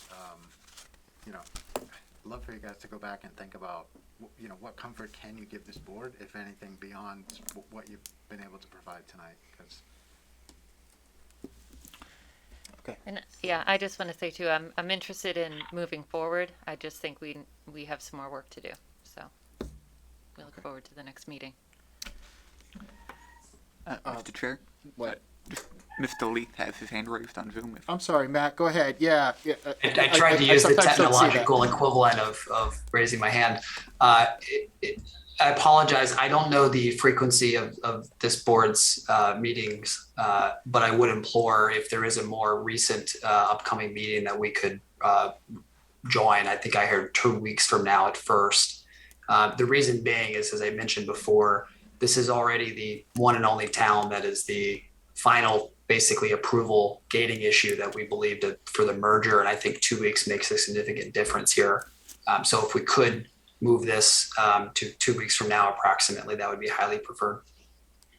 I want to work with you guys on that too, just on the rest of my board. Just understanding the timing constraints that Mr. Leith had put out. Is there any objection? I don't have a problem with 2 weeks. I'm on board with that. I mean, he's basically said we're holding up a merger, so. Yeah, Right. right. And but can we clear up Marchetti in 2 weeks? Well, That's the question. That's the question, right? here's what I have as a takeaway, and Mr. Leith and Mr. Smith, right? What is the Marchetti agreement that was brought forth to us several years ago on a previous board, where there's 2 HCA's for the same address. I think you guys understand. I'm not going to berate that matter. I think the second part is, just some sort of, Mr. Leith, check with the president of your company if they would commit to some sort of schedule or some sort of anticipation on significant movement towards operation, to Mr. Mead's and Mr. Often's points, actually all of our points. If there's some memo that you can send to us as part of this transfer, and I think those are really the two outstanding things. I want to know about an expiration date. But I think that's a separate thing, because then we would have to apply that to every HTA, in my opinion. Well, do we? But I think that's Going not, forward, I but think I going mean- forward, but that's, It's it's something a good. that's been identified and now we have one going forward, Well, as they said, the planning board has an expiration date on the site plan approval. Right. And if we send a letter to the planning board and say, we haven't had any movement on any of this, we would kindly request that you don't extend this, and then it goes away. Alright. So it's as simple as that. And I think we could, in 2 weeks, if we get the information that we need, I think that we could make it contingent on the conclusion of the Marchetti deal, our approval. Correct? Because it's a separate situation. It is, and I think that that's something that the people at Nature's Remedy need to procure. That's not Yeah. really on Jushi's part, right? Yeah, right. So that's something that they need to get to us, and I think that should be something. I don't want to speak for you, but that should be pretty straightforward from what I'm gathering from you. His hand is up. Mr. Chair, I'm sorry, may. Mr. Smith. Mr. Lee's hand was up real quick. Did you have something, Matt, before I go to Mr. Smith? I'm Nope, sorry. that's the same hand as before. I'll turn it off. It's managing Zoom and in-person meetings. Thank you for your patience. So, Mr. Chair, I think you had mentioned previously that I thought you had entertained a potential idea of having the Marchetti matter would be contingent on having this be approved contingent upon That's having what I just Marchetti. said. No, but that would be on or about the 17th, but that will not be considered tonight. I had mentioned that as an idea, but no one on the board seems to be in favor that they want to get this information first. So we're going to put this off on the 17th. So the date of the next meeting Is August 17th. August 17th. Sorry, yes. And that'll be first on the agenda. Is there any other questions on the board tonight? What do we do August 17th if we can't clear it up in time? Well, then it's going to go off until the 7th of September. Okay. But then, again, I But think just between so Mr. that they- Lee and everyone else involved, they've got some information they need to get back to us before we make this transfer. Yeah, clearly this is a Consider. priority. Yeah. If there's anything you need from us, Mr. Lee, Mr. Smith, please reach out to the town administrator's office, please, and, coordinate with them. I'll work with Evan on the 17th, making sure that we have this all ready to go. I'm sure you'll have everything that we're requesting, and if there isn't any other questions or concerns, I'm going to recommend that we hold off on this tonight officially and come back on the 17th. Okay. Of August. All right. Okay, thank you. Thank you. Thanks, gentlemen. Okay, next up, we have Gristmill Subdivision streetlights. So this came before the board a while back. The board weighed in on this, and town planner asked that we look at amending or changing the streetlights original design at that location. Evan, correct me if I'm wrong. That's correct, but I think Chris McGoldrick is also with us. Is too. Chris here with us? Thank you. I am, thank you. Hey, Chris. Hi, Chris. You just want to give us some background on this instead of trusting me? Yep, so Thank you. the background on this, this is a subdivision approval from the planning board. The normal procedure of the planning board is to request select board input on the location of streetlights. In this particular case, the planning board had already closed the hearing, but then requested select board input as well. That brought us to our first memo, which was included in the memorandum that I provided to you from the select board to the planning board, requesting post lamps to be included. The town planner, Joe Layden, did respond with the second memo, which is included, clarifying that that may or may not be eligible. So what we're at now is the developer is looking for moving forward with the determination of completeness process, which is right before road acceptance. And in part of coordinating with the developer, we were looking at work items that need to be completed prior to that application, one of which is the installation of streetlights. I did work with the public and the developers on a number of potential options. In meeting with residents of the subdivision, they have expressed significant concerns in regards to installation of post lamps. There are existing 2 streetlights that have been installed.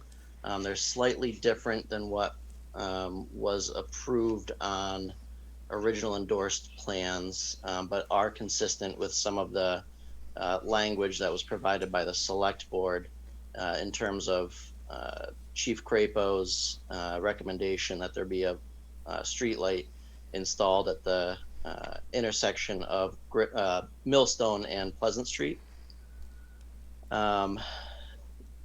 So the request here is I did speak with the planning board in terms of getting clarification of what the final street lights should be installed as, so I can provide that direction to the developer.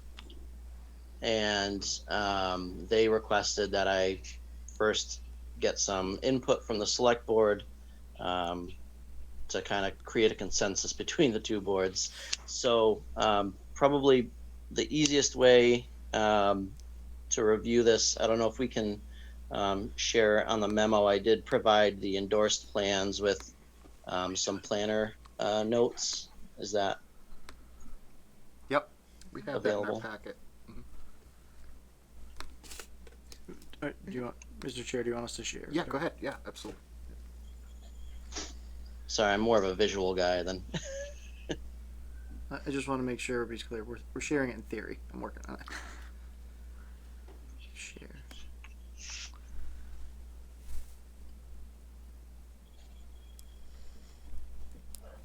Which memo was Chris on? Chris, what memo did you want me to put up? I'm sorry. So I believe it's down. It's Got it. I believe it was 43. page 43. Thank you.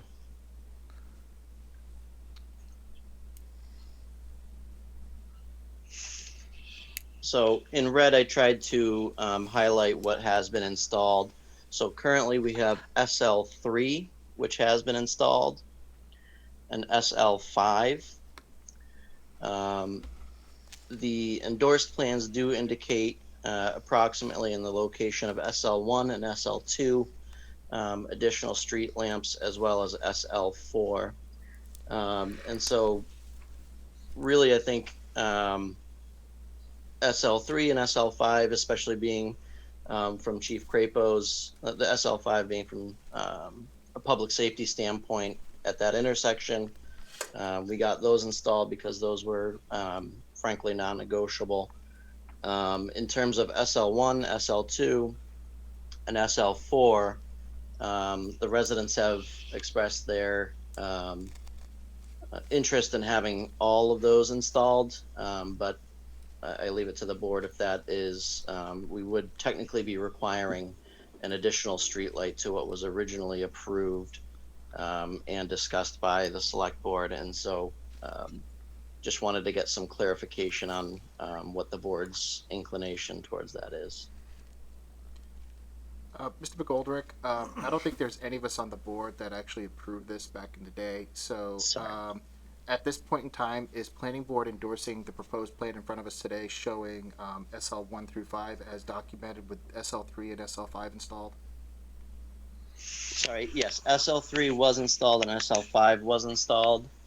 The planning board has not, from the endorsed plans, the location of street lamps would have been SL1, SL2, and SL4.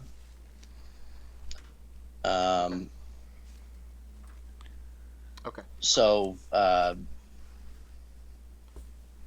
guess that's the request is should all three of those still be installed in addition to the SL3 and SL5, which are already installed, or is there a more appropriate layout that the select board would like to see? Peter? Yes, right. Chris, are these 10-foot poles, low lumen, or what are they? So these are, we did switch over to the LED. I believe it's I don't, off the top of my head, know the pole specs. I know DPW has a cut sheet for those, so it would be that specific cut sheet. SL5 is installed on a utility pole existing, which is a little bit different, but is in line with DPW direction. Doreen? Hi, Chris. You mentioned in the beginning that residents had a concern about the poles. Can you clarify that for me, please? So they had concerns about post lamps, which would be, so the post lamp recommendation from the select board at that time was to put, so not the actual LED street lamps that I'm sure the board is aware of, but the kind of decorative residential post lamps at the, typically at the end of driveways. Mm-hmm. Those were to be installed on private property operated by the homeowners, and would be installed at each of the house lots. Some have already installed a number of their own post lamps out of their own expense. The developer has not yet installed any post lamps in any of the residential lots. Okay, so follow-up question. In your opinion, since residents have put with their own expense these their own lights up, do you think, as a planner, that we need 5 lights on in this development? Weren't they asking for it though? Yeah, Um, I just want his opinion, his professional my- opinion. in my professional opinion, I would note that the LED lights are quite luminous. Yeah. But in terms of safety and in terms of discussion with residents, I would recommend that all 5 lights be installed. Great, thank you. Colleen, did you have a question? No, so I thought you said earlier that the residents were asking for all 5 as well, correct? That they're in favor of it? Yeah, I mean, I obviously I don't want to speak for all of the residents inclusively, but in those discussions, that has seemed to be, in my opinion, the general consensus of the public was to have all 5 installed. Mr. Chair? Yes, Matt. I want to just support the 5 lights. I think the residents want it. Our planner's saying that he wants it. Yep. It's, within the purview, it's a slight modification to the original plan that the planning board endorsed, but it's substantially the same, so I think we should just move forward. Oh, just real quick, does any of the board members have any questions before I entertain a motion? Nope. All right, I'll entertain a motion. All right, so this is, Evan, I think they're just asking for our input. So I move the board vote to authorize the town administrator to send her a letter of input to the planning board based on our discussions to support the additional 3 lights on the Gristmill subdivision. Second. Motion made second. Any discussion on the motion? Hearing none. All those in favor? Aye. Those opposed? Declare the motion carried. All right, Chris, thank you very much. Thank you. Okay. So next up, we have Veterans Advisory Committee charge in front of us tonight. I believe Justin is still with us. Yes, Justin is with us via Zoom. I am. Thank you, Evan. Hey Justin, how are you? Do we have it in the packet or? Nope, Okay. it's only Okay. it's on screen only. Justin Very good. did some work on it today. Justin, do you want me to take it or do you want to take it? Go right ahead, Evan. I will follow your lead. Okay. So as we discussed before when we were doing the Sailors Memorial, Sailors and that committee, and then setting up the Veterans Advisory Board, Justin today worked on this quite diligently to come up with a charge for you to set and then let us advertise for to fill that board. So the proposal is to create the Veterans Advisory Board. It would be 5 to 15 member board. The board's open to all Grafton veterans who have an honorable discharge, as well as all non-veterans who are registered voters of the town of Grafton. You want to keep that open so that you can get kind of a balance of people that want to help put together some of these events. The advisory board, obviously, I already said no less than 5, but no more than 15. And you would appoint members to 1-year terms.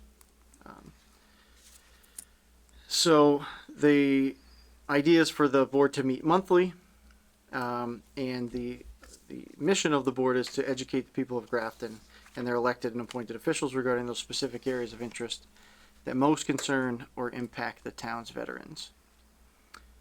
Responsibilities. So they'll do basically anything that Justin asks them to do as far as within the scope of veteran services.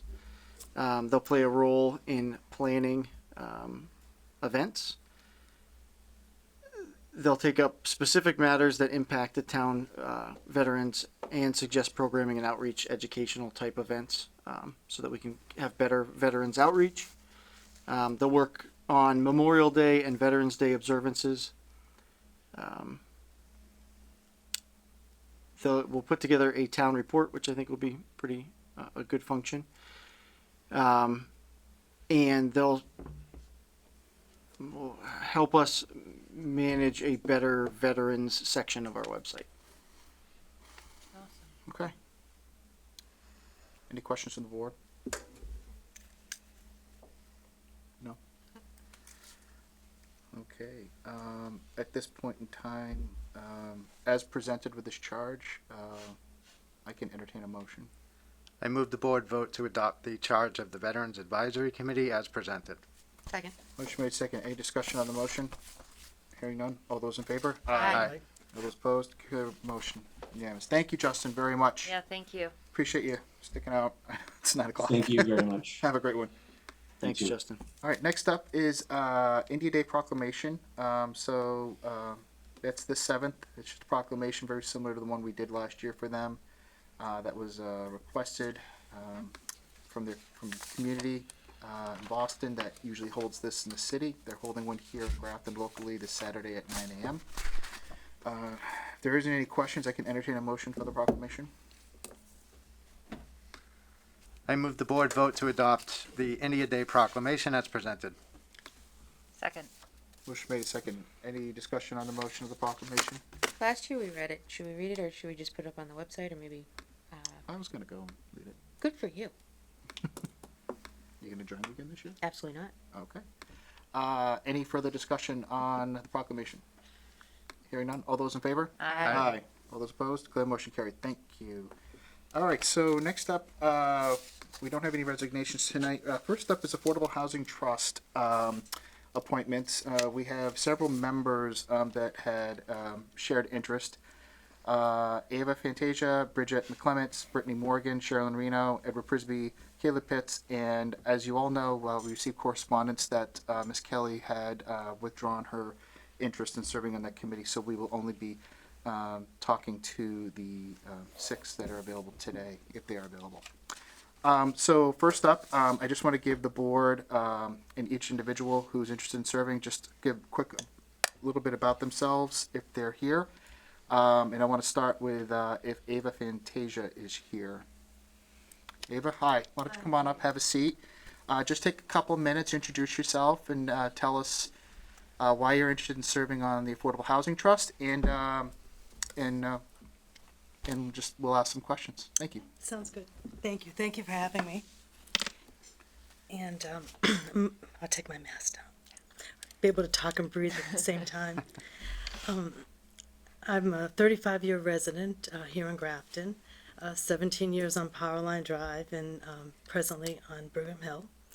And I was on the original Housing Opportunity Committee, Partnership Committee, prior to the establishment of the Affordable Housing Trust, so which I know has much more power. I'm very encouraged that as a town, we're only 335 units away from completing our 10% subsidized housing inventory, and I would really like to be a part of that.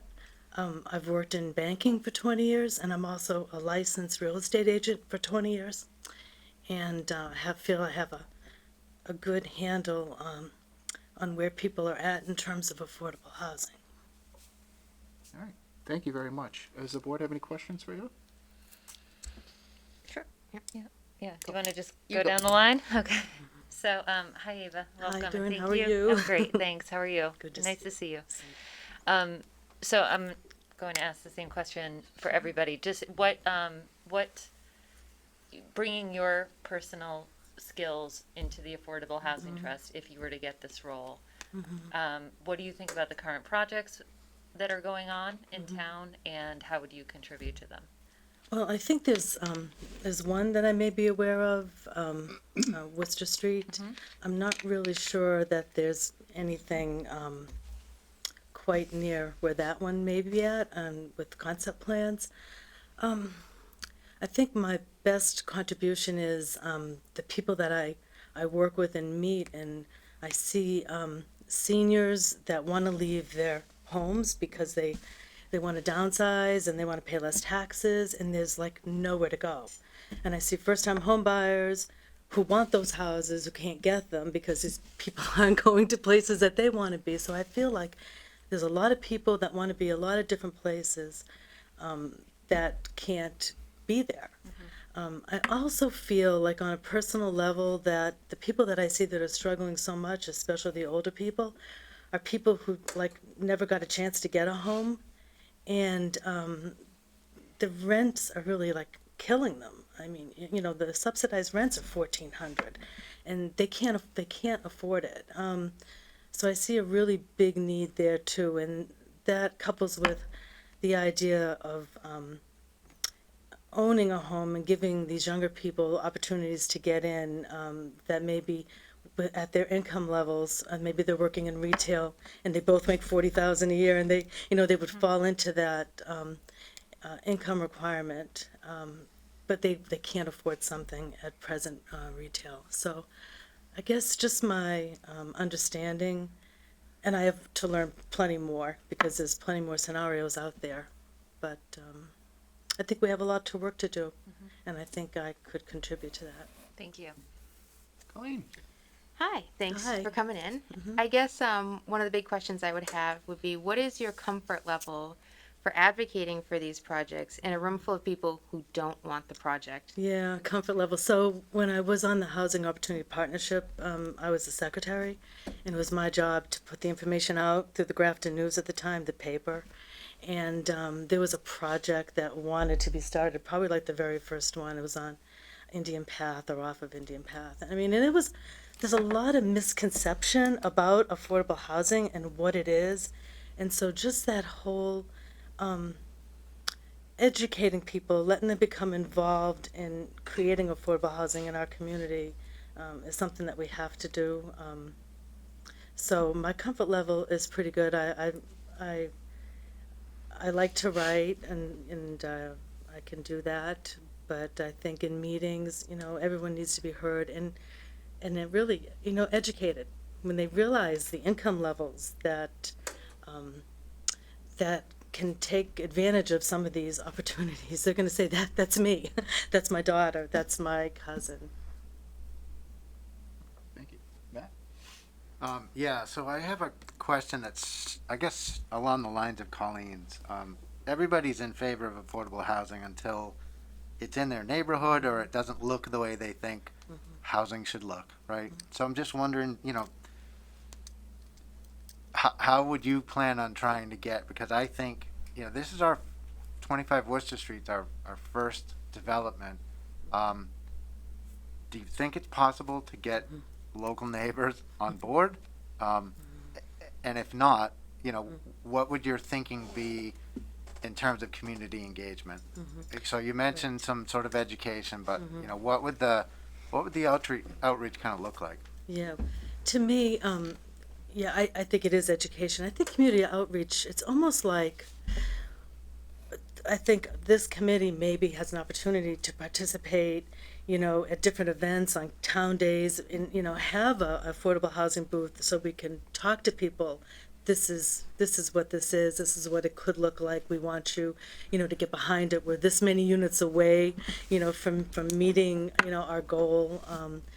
And I just think you probably can't over communicate, whether it be in writing and booths and, meetings are okay, but if you don't have anything to talk about, that's not good. So maybe some of those concepts move forward and get some input. Got it. I think we have a lot to talk about. Yeah. Even with nothing built. Oh yeah, with nothing. It's just such a big topic. Yeah. And it's increasingly urgent that we do that community engagement, regardless of what developments in town are going on. Bringing the ideas up, at a more of a principal level and a conceptual level, what's actually happening, the dynamics that are feeding into the problems with housing. It's something that there are a lot of misconceptions about it, and I think that's something that we have to start engaging much more aggressively on. Absolutely. I'm a multi-generational household, and it's for that reason exactly. Both my parents are in their 80s, are on Social Security. At their Social Security incomes, they couldn't afford to eat if they had to pay rent. Yeah, So, absolutely. Thank you. yeah, very welcome. Okay. Nope, all set. All right. Actually, Doreen actually asked my question. Are you aware of the projects today? And that you are aware of one right now that's going on, but I think, you've answered my question. All right, and I'm all set. Thank Okay? you very much. Thank you very much. I do Appreciate have your one more if we're Oh, yes. gonna throw it there. Yes. They meet the second Thursday of every month at 7:45. Does that work for you? Yes, it does. Perfect. Thank you. Thank you. Thank you. All right. Next up is Bridget Clements. Ms. McClements is with us via Zoom. Okay. Great. Bridget, how are you? Hello, good, thanks. How are you? Good. You can hear us okay and see us okay? Yep, you guys are good. Excellent. Me too? Yep, we can. Thank you very much for coming out today. If you want to just take a few minutes to introduce yourself and tell us why you're interested in serving on the Affordable Housing Trust. Sure. My name is Bridget McClements, and I've been in town we moved in 2010. And I came to Grafton from Ashland as a new teacher and a single mom, and I was awarded an affordable house. So I used to live on High Point Drive, and now I live on Main Street. So I've walked the walk. It provided me and my kids with a beautiful home that I didn't have to do anything to. And so now my 3 children they're going to be a senior and a sophomore and a 3rd grade. My 3rd grader is bugging me right now. It was really fun teaching online with him home. And I mean, just like Ava had said, it's a great program. And I think the people who might not agree with that just don't know well enough about it.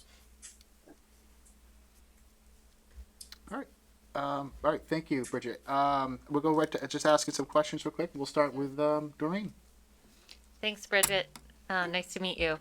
So my question is just based on your experience and, through that, your qualification to serve on the Affordable Housing Trust. What do you know about the current projects going on with the Affordable Housing Trust, and what would you bring to contribute to those projects? Or the Affordable Housing Trust as a whole, if you want to make it a more general answer, that's fine too. Okay. So other than the Worcester Street project, that's what I am aware of right now. And just, bringing firsthand knowledge to everyone, whether they're going to apply or in their neighborhood. I taught special education for 14 years. I also am a licensed realtor. And I just think that, that talking to as many different individuals as you can, and just getting them to know what the process is all about. Great. Thank you. Go, Colleen. So thanks for coming. I actually have 2 questions for you. One is a specific for you question, which it appears that you checked several different committees when you expressed interest in volunteering. And it sounds like you're going to be appointed to the Historic Commission in a couple weeks. Does that change how you feel about joining this committee, as you are the only one interested in that one and will most likely be appointed? No, that doesn't change my mind at all. When I checked all the boxes, I just thought it was like hey, what would you be interested in? Kind of like when you're volunteering to sign up through school and you check all them and they fill your name with whatever spot is open.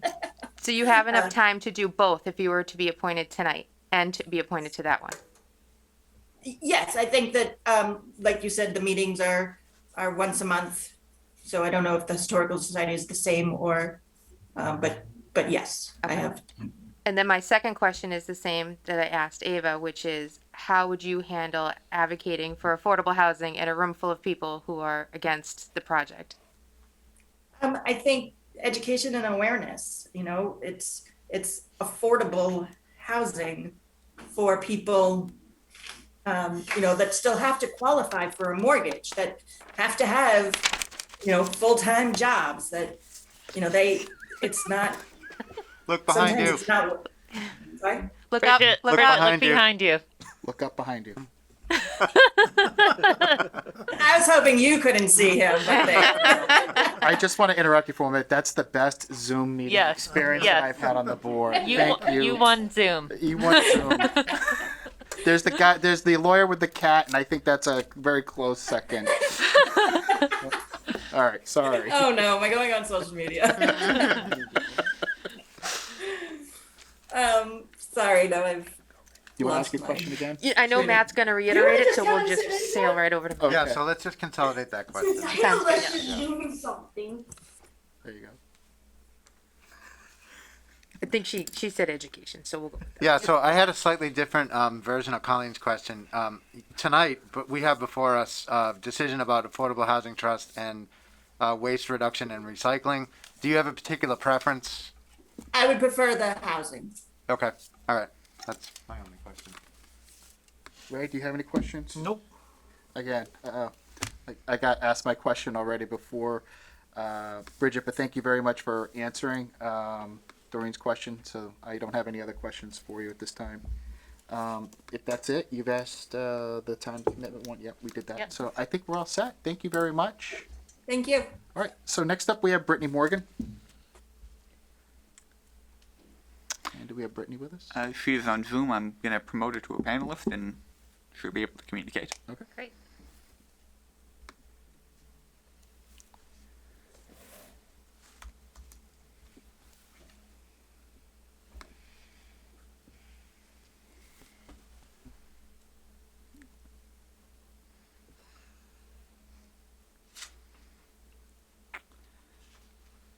So she is in. She just needs to turn on her microphone and we'll be able to. There we go. There we go. Good evening, Hi, Brittany. everyone. Hi, how are you? Good. How are you all? Good, thank you. If you want to just give a few minutes and just introduce yourself and tell us why you're interested in serving on the Affordable Housing Trust, and we just have a few questions we'd like to ask. Sure. My husband and I moved here in January of 2020. This is our first house we've ever bought, so we toured the area and the neighborhood, and I immediately knew that we wanted to get involved in the community when we moved here. I am an architect in Boston. I've worked on multiple affordable housing projects, house doctors, so renovations to existing, new developments, mixed use with a retail portion, also mixed use affordable housing for market rate versus affordable. And I did that for about 5 years.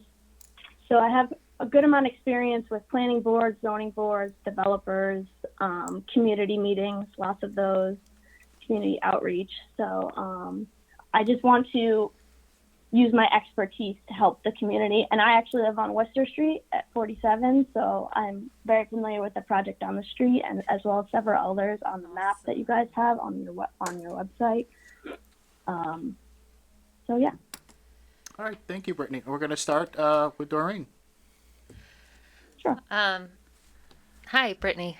Nice to see you. My question for you is, with your extensive background and knowledge, what in particular would you contribute to the current projects going on with the Affordable Housing Trust? And you can I've looked answer at that some as of the renderings. Sorry, go ahead. Specifically to the project up the street, I've looked at some of the renderings, and I think selling people on that development is going to be a hard sell, but I think the architecture of it can really do the development justice in swaying people. So I believe that good architecture people will sway, and I have experience in community meetings with many different types of people and persuading people in a certain way just by the architecture. So that would be my certain expertise to the trust. I hope that answers your question. It definitely does. Thank you. Go ahead. So the same question, how would you be able to advocate for a project in a room full of people who are not excited to see it? 25 Worcester Street's right up the street from you. How would you feel being around your neighbors? So those are all my neighbors. I haven't had the opportunity to meet many of them because of COVID, but I do believe when you connect with people on a personal level and you have shared experiences, you're able to tap into what they've gone to and why they're opposed to it, and then target it and help them be eased by what they're worried about. Did you want to use your follow-up question? I can elaborate if you'd like, but. Oh, no, I just wanted to ask if Colleen wanted to. So the other question is time. It's the second Thursday of every month at 7:45 is the minimum that they meet. Is that something that you can commit to? Yes, I have a 10-month-old, so that should not be a problem. He's in bed by then. Okay. Yeah, thanks for your interest. I'm interested from an architectural standpoint how you would balance the concerns of local residents and sort of the historical commission and other people with the cost of it, and also kind of developer concerns. So you mentioned architecture that can make things more attractive, but obviously there's a cost impact and a development impact to all of that. What you're capable of doing and how much it costs and whatnot. So I'm curious how you would think about that. Yeah, so I specifically worked with a lot of neighborhood developers and CDC's community development, so there was not huge budgets. So we worked with their budgets the best we could to fit Roxbury, Dorchester, Boston areas, historic looking attributes and elements to their buildings. I don't think it has to be, there's a lot of materials out there that you can get the same look that are more cost effective in my experience. Okay. Durability would also be something I would want to look at too. From whoever's the architect, I would ask them all those types of questions because I don't want it to look 10 years from now, beat down. We see that a lot with affordable housing in Boston. Got it. Thank you. Okay. Mm-hmm. By the time you get to me, all the questions are answered. All right. Did anyone else have any other questions? If not, I'm all set. Brittany, thank you very much for coming in. Appreciate it. We're going to go on to the next member here, and we're going to invite Sherilyn Reno. Great. Thank you. Thank you Appreciate very your much. time. I'm just going to come over here because when I applied, I did not realize quite the depth of experience and knowledge of people you would have applying for it. So I would like to withdraw from consideration for this position. Thank you. Thank you, Sherilyn. All right, Ed. Hey. Hi. Welcome back.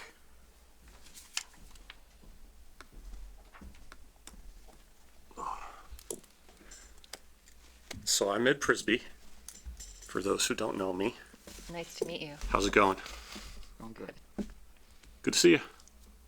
So, who I am, what I do. Ed Prisby, I've been living in Grafton for a decade. We just had our big anniversary of living in Danielle Drive.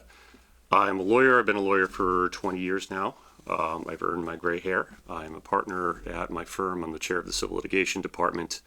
And I've been involved in affordable housing efforts for the past 15 years of my life, starting with Can Do in Newton, and then coming out here to Grafton. I was on the Affordable Housing Trust from 2012 to 2015.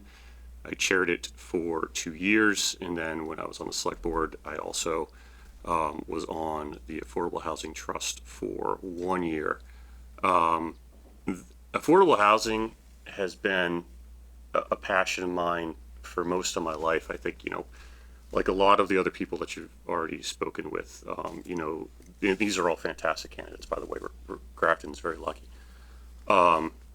You start to realize in life where your opportunities are and how little things can impact your family and your future, your children's future.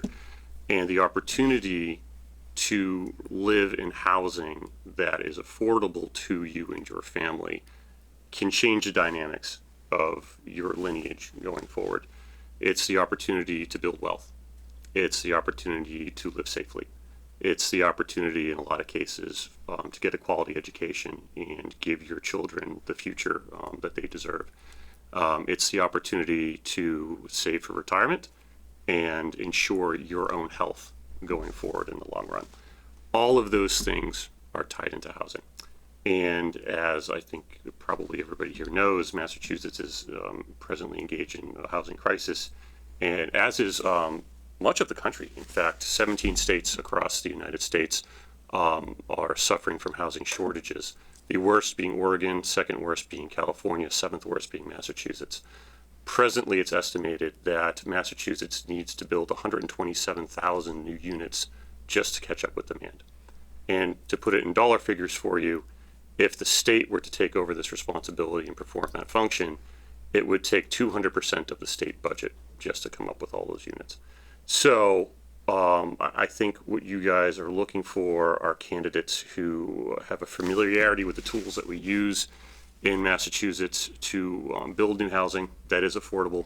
40B is one of them, 40R is another one of them, and to be able to navigate that process. A lot of the questions that I think people have about affordable housing are kind of answered through that process. Brittany was talking about some of them with the design elements. That's all part of the comprehensive permitting process. And there are going to be multiple opportunities for people to be able to have input into those design elements. And I think people will eventually be pleasantly surprised, in particular with regard to the 25 Worcester Street project, about what the potential is there for it to look like. I think you also, though, want candidates who have an understanding of what the trust responsibilities are. So this isn't the Affordable Housing Committee. This isn't an affordable housing advocacy group. This is an affordable housing trust. And 10 years ago, or I think going on 7 years ago now, the trust happened into a remarkable opportunity to get $1 million worth of funds from the Pulte lawsuit settlement. That's not money that you're going to see again with the Affordable Housing Trust. So there might be differing philosophies about exactly how that should be spent. Do you invest a lot of time in subsidized construction startup costs with a lot of that money so that you get a less dense project on 25 Worcester Street? Or do you compromise a little bit on density and ultimately allow the trust to, in perpetuity, go on creating and maintaining not only affordable housing, but rental programs for people who need it, which is things that other communities have done. So the trust gets about $47,000 a year right now from the CPC. So that's good money, and once you get some programs up and running, you can maintain those programs with that. But the question becomes, how do you go about maintaining the trust as an entity long after 25 Worcester Street is done to ensure that future generations are going to be well served by the Affordable Housing Trust. So I think that's the sort of depth of experience that I can bring to this, and that's all in a roundabout way why I'm here. Great, thanks, Ed. I'm just going to start down the line here. Doreen? Yeah, so hi, Ed, nice to see you. I'm going to ask a little bit different of a question just because I know your experience from serving on the board with the Affordable Housing Trust, so just to switch it a little bit, moving forward, what are you looking at, what from your experience are you going to bring to the projects right now for affordable housing? Sure. So I think what I would want to be able to do is, along with the present members of the trust, is sort of provide this leadership and bigger picture vision for the projects that we want to take on, because the ground around us is shifting a lot. When I was in here last, there was no Upton Street project, and 8 Pine Street has come a long way. So we are, hopefully, knock on wood, adding housing density. How does that affect the long-term vision for the projects that we would take on? Do they need to be quite as dense? Probably not. But again, at the same time, we want to ensure that we are serving the community that does need affordable housing. So I want to be able to think long and hard about what the balance is there and have those conversations with the members of the trust. Also, again, as we had talked about, and a lot of the other candidates have talked about, is the education portion of it. I recognize that there's only so much that individual trust members can do on that score. We all have our strengths and weaknesses. And one of the things that I was able to do the last time I was on the trust was retain the services of Jennifer Goldston, who is a really excellent affordable housing consultant. And what she has been able to do is come into communities and run community forums. Okay. So part of what I know is where my skills are and when they aren't. And so where I think you need to get professional help in those situations, at least, I have the background and experience to know where those resources are. And then to assure people, again, your concerns are going to be addressed throughout the course of the process. And again, in particular to 25 Worcester Street, it's supposed to be a local initiative project. So what you do is you send in an application to DHCD. DHCD will take a look at your site and take a look at your concept. So right now, again, I haven't been in an affordable housing trust meeting in a couple of months, but there were no real concepts. You know, there were some ideas thrown around, and there was a picture of a large building that scared people. That concept needs to be drilled in on a little bit more, with something that the entire trust is comfortable with, and with something that we already know is going to be addressed through the comprehensive permitting process with the ZBA, right? So they're going to have questions and concerns about that. From my point of view, you want to address those issues right now. Like, why get to a point with the ZBA where there's a project that you're going to fight with them like Sotir did for forever over his place? So I think that understanding of how the process works is also something that going forward I'll be bringing to the board. Great. Can I just, I have just a follow-up question if you're comfortable answering it. So, I know you're an attorney and work with civil litigation. Are there any other attorneys on the Affordable Housing Trust right now? Oh, that's a good question. I don't think so. Yeah, and Bruce is here to answer too. Okay. What about architects, real estate agents? I'm just curious. I'm just trying to get an overview of the whole trust right now a little bit, and my recollection. Or if you could just answer the attorney question, because. Yeah, I think I'm the only. Okay. I would be All the right. only attorney. Okay. Yeah. Great. Thank you. Yep. Thank you for coming in. And how would you advocate for affordable housing in a room full of people who aren't excited about the project? Well, you know, bravely. In fact, I did it in this room. They were all where you're sitting, and this is back when it was green, and the board sat over there. We came in, it was Suzanne Terrace. It was supposed to be a 2-unit slab building, and it was going to be on town-owned land that had been deeded to the town for the purpose of use as a park, but it never was used as a park. So we got town meeting approval to transfer the property over to us, and ultimately found out it wouldn't work there. But it was a room full of really angry people who didn't understand what affordable housing was. A lot of them thought it was Section 8, which, you know, nothing wrong with that, but that's not what this was. I would hope that, having learned from that mistake, it was a mistake. We didn't do well that day. Having learned from that, I would hope that there would be a public education campaign before you got in that room, so that people understood, number one, what the affordable housing is, and 2, who the population is that it's going to serve. 3, I would hope that we would have been pretty forthcoming with what the concept is, and you know what you can expect from that, again, before you get in that room. Then once you're in that room and you can listen to the concerns, you can try and figure out, okay, well, who's here that just doesn't want it at all? You know, they're going to be the cave people, citizens against virtually everything. We know that. And okay, they can have their say, and that's fine, to the extent that there are changeable minds and there are people whose concerns you can address. You want to be able to listen, and you want to be able to relay back truthfully and factually what their concerns are. The very fact that, you know, you're sitting here and you're listening to, I think, 5 or 6 fantastic candidates means that, to me, attitudes around housing have changed over the course of the past decade, and people are a little bit more aware of what the issues are and that we are in a crisis, and that a little bit of, frankly, sacrifice is required from the community when you're talking about addressing this issue. And if at the end of the day you explain that to people and they're going to leave the meeting angry, then they leave the meeting angry, and you try the best you can. But I think that that campaign of education, that campaign of explaining the process, gathering public input, and then moving forward in a transparent way can assuage a lot of the concerns, if not most of them. Thank you. You're Oh, welcome. and then the time one. Oh, yeah.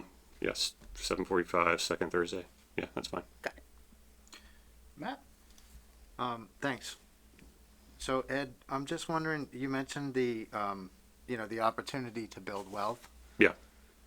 Owners of subsidized housing inventory, they don't actually have the same opportunity Right.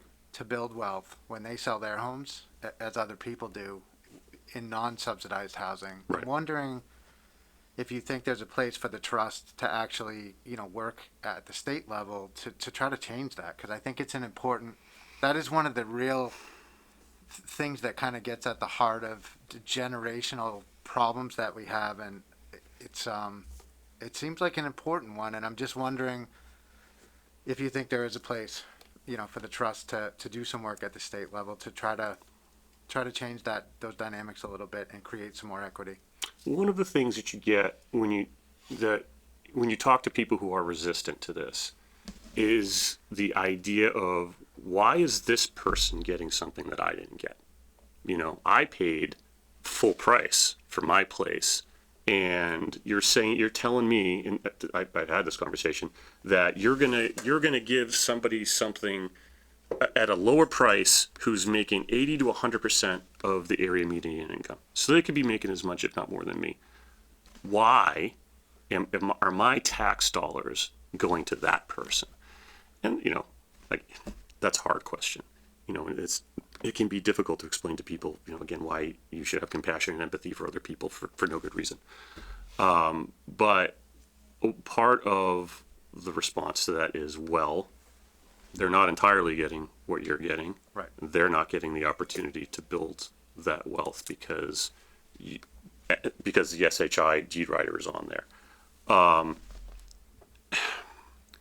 That's a hard question, because my philosophy on it is, if you combine the effort to build affordable housing with the effort to build market rate housing, in theory what you're doing is you're providing enough units on the market where there are opportunities for the greater populace, not just the people being served by affordable housing, to live someplace that is affordable, lowercase a, right?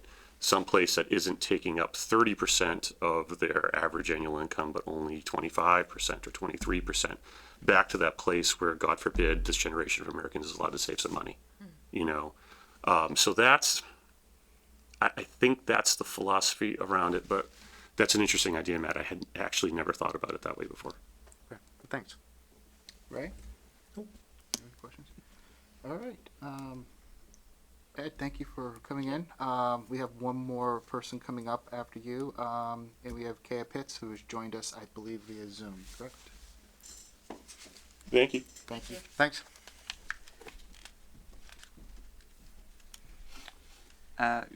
She was on for a while, but she does not appear to be on the meeting at this point. Okay. Oh yeah, I can let you know if she signs back in. All right. Is she in the attendees list? No. Oh, okay. Do we know if that means she's withdrawing? Because she made it through a long part of the meeting. And this is the technical difficulty issue, if she had a connection issue. Yeah. Yep. All right. Why don't we hold off and give Kaya a few extra minutes, just because it's Zoom? Yeah. And let's move on to the Waste Reduction and Recycling Committee appointments, and then we'll come back to affordable housing if she joins, and we'll give a few extra moments. Okay? Perfect. Okay. Can we shoot her an email in that time? I think it would be in the packet, right? Her email address? It should be in the. Yes. Go ahead and do that. All right. So next up here, guys, we have Waste Reduction and Recycling Committee. We have 4 members here. We have Andy Jefferson, Bridget McClements, Sherilyn Reno, and Maura McCormick.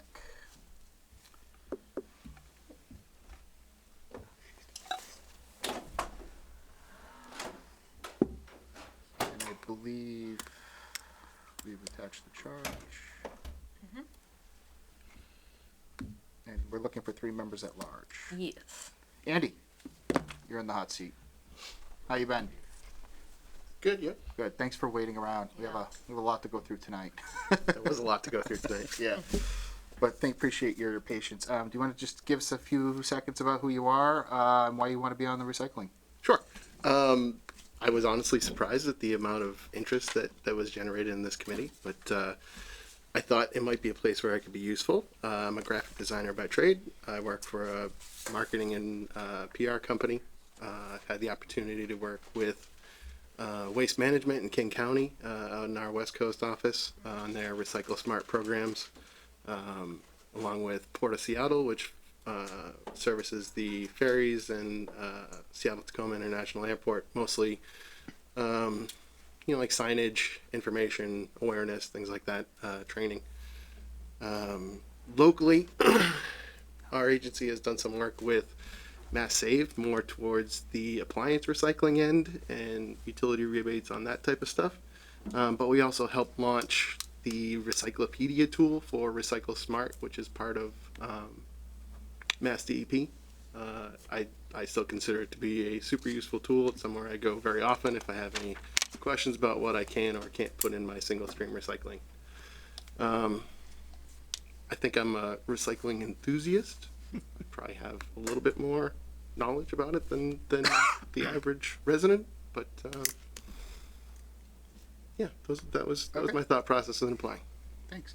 I want to start down the list. You've seen this for the past 45 minutes, but we'll just go, Doreen. Yeah.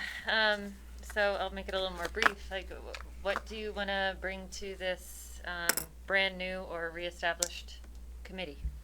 Well, I had been trying to do some thinking about that. I didn't find a lot of information readily available as to what the charge of the meeting, the committee would be. What sort of goals we're trying to achieve. So, it's tough to speak to specific things, but I think certainly, one of the priorities has to be, outreach, information, and education, because recycling is one of those things that can change from hauler to hauler, which means it could be community to community, certainly state to state in terms of what you're allowed to, put in your curbside or whatever program you're running. So I think that sort of outreach is a strength of mine and something that I've dealt with, with agency life and the clients that we service. Great. Thank you. Can I sort of add to that too? I just kind of want to fill you in on, so I was on the recycling committee years ago. It diminished for a while. We stopped the committee. And my vision for it, which kind of goes along with the board's charge here, is to not just work on recycling. And the purpose for me is that as recycling increases and our tipping fees continue to increase, looking for solutions for the town to lower their costs in not just recycling but waste management overall. So that could mean ideas such as composting. I think education, like you mentioned, is a huge piece of it. Just explaining to people, what they're throwing away or what they can, reuse is a huge piece too. So, and then, working with the town administrator to collaborate, to collaborate a little bit with, our contract with Harvey, and just making sure that that relationship is going well, and, what can we add on, and how do we keep costs down if possible with our entire program. So it's sort of open-ended in the sense that there's a lot of creativity that can be involved in this committee of coming up with different ideas of how to do that. And, I thank you for your time and for applying. I would say to the composting thing, I think that's an area where if I do it geographically by our offices, we're behind on that in the East Coast. A lot of our West Coast materials do tend to deal with both, the reduction and recycling, and then the composting about what additionally you can keep out of your trash without, it going in the recycling bin. So it would be a great component to have. Awesome. Thank you.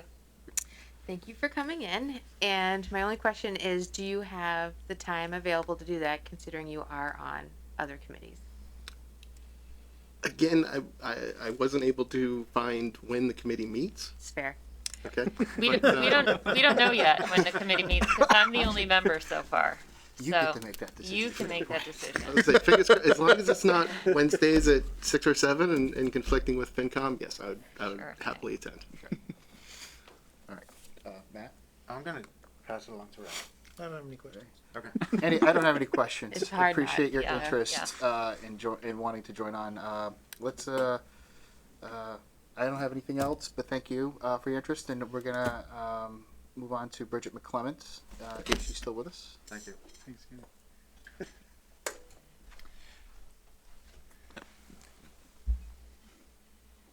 I am with you, and I would like to withdraw my request. Thank you, Bridget. Thank you. Thank Cheryl? you. Actually, because of Bridget's withdrawal, we have 3 members here right now. Yeah. So, I mean, Sherilyn, if you would like to give us a few minutes while you want to join, that's fine, but you don't have to, but go ahead, you're here. You know, I psyched myself up to talk, so I may as well come and There we Do it. My name is Sherilyn Reno. I've lived in Grafton for 11 years tomorrow, I think, will be our anniversary. One of the reasons I was really interested when I was listening to you guys develop the charge for this committee is that while recycling is great and all that, anything we can do to interrupt things getting into the waste stream is, is helpful. And there's actually a lot of things that are kind of going on privately in Grafton that are helping with that, like the Buy Nothing Grafton page on Facebook, where people have, you request something and, anything from can you borrow a crib for the weekend so my grandkid can come to I'm a Girl Scout leader and I need 27 dozen toilet paper tubes. Who can help me? So I think that that's also a very important part of what's going into reducing waste is making opportunities within the town for people to share their resources that would otherwise be waste.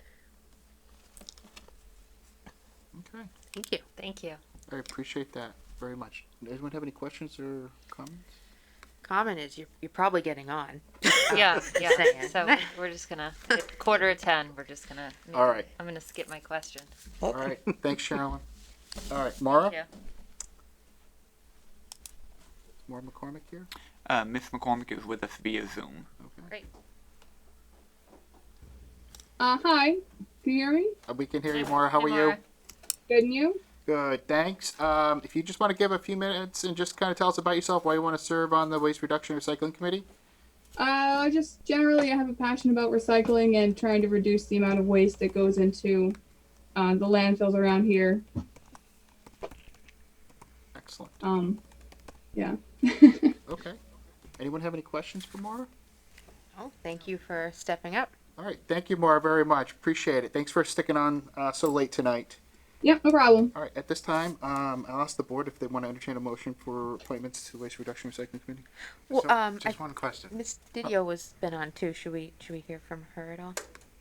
I've got 4 people who, Oh, I didn't know if we were gonna go through all of the people for all of the no, appointments. I'm going to get this one out Okay. of the way. All right, got it. Just one last question. So, I had that Brittany Morgan was actually interested in waste recycling as well. Is that not just based on the citizen action forms that we got?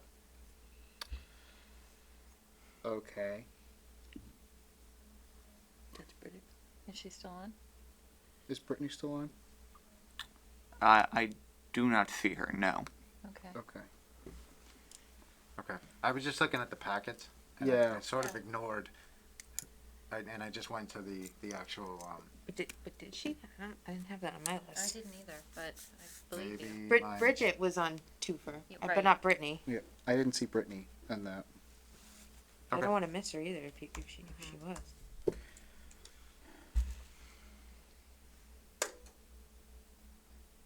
No, Brittany did not share that Morgan did not put on Okay. here an interest. Sorry Okay. about that. I had All right, at this point, I can entertain a motion.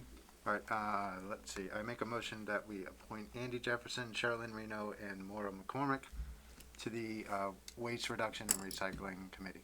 Second. Motion made second. Any discussion on the motion?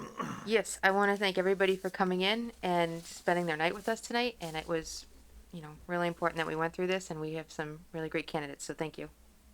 All right, any other further discussion? Thank you, Colleen. I believe the board, you spoke on behalf of the entire board for that. Thank you. Hearing none, all those in favor? Aye. Aye. All those opposed? The declared motion carried unanimous. Thank you very much. Thank you. Okay, next up, let's go through Emergency Management Committee. Wait, can we go back to affordable housing? Yeah, we're still given some time right now on that, Ray. Okay, we've heard from everyone else, but maybe she had technical difficulties or, just want to give a little bit more time. I know William reached out via email. So let's just give it a little bit more time. So Emergency Management Committee? So Kenya Pitts is also for this that we're waiting on, and Miss Didio.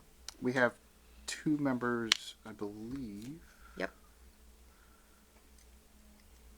the woman we're waiting on for affordable housing. Her, and Right. yeah. I understand. At this point, we don't have to interview, do we? No, but it'd be nice. She's been here all night just to hear why she's interested. Laura, how are you? Thank you. I'm very well, thanks. Good evening. Good evening. Do you want to give a Um, few minutes to introduce yourself and tell us why you want to serve on emergency management? Sure. I'm Laura DiDio. I'm a 20-year Grafton resident as of this month. It's my anniversary. I have my own business. I'm a high-tech industry analyst, reporter, and consultant. I've also been in an investigative reporter on television, radio, and print. So I've covered a lot of emergency situations in the past, and I've written a lot about, and I've written and constructed operational level agreements and governance on things like emergency management, and things like this. And I think it's a sort of important. It's a very important and pivotal thing, especially with everything that's going on in the world. COVID, we're seeing climate change, a lot of extreme weather. What happens when there are, if there was a severe power outage, flooding, any of those things could happen. And it's crucial to have a plan in place ahead of time with an operational chain of command and responsibilities, and to be able to disseminate what you're going to do and put that plan into action. So it's something that's always interested me, and I know in the past that in the past year or so there's been some tumult or change with regard to this, and I'm not sure what exactly has been going on since then. I did read up on the different minutes of the various meetings that you've had over the past year and a half. And it's just something that interests me, and I think I could be of service. All right. Thank you very much, Laura. Appreciate that. Does anyone have any questions for Laura while she's here? Nope. Okay, thank you. At this point in time, if the board would like, I can entertain a motion for appointment. So Miss Pitts is still not available. Okay. Nope. Didn't respond to the. So I guess my only other question is Miss Daddio. Am I saying that better now? Is also here. Yeah, just call me Laura. All right, Laura's here for EDC as well. So yes. Do we want to do one at a time? You got it. All right, so, but do we want to give her an opportunity to talk about EDC or? No, let's just do one motion. Let's just do this. Let's just get this one out of the way, and then we'll get on to EDC. All right, I move the board vote to appoint Laura DiDio to the emergency management team. Second. Motion made and second. Any discussion on the motion? Thank you for coming in and volunteering. Thank you, Laura. Any further discussion? Hearing none. All those in favor? Aye. Aye. Motion carried. Thank you. Okay, moving on to Economic Development Commission. And tonight we have. Let me just make sure I'm here. I think it's just Laura. Just Laura. All right. Does Laura, do you want to say anything about why you want to serve in economic development? Sure. Well, for the past almost 2 years, I've worked with Ed Prisby, Amy Marr, Mark Haddad, and several other people on the as a volunteer on the Grafton Sustainability Commission.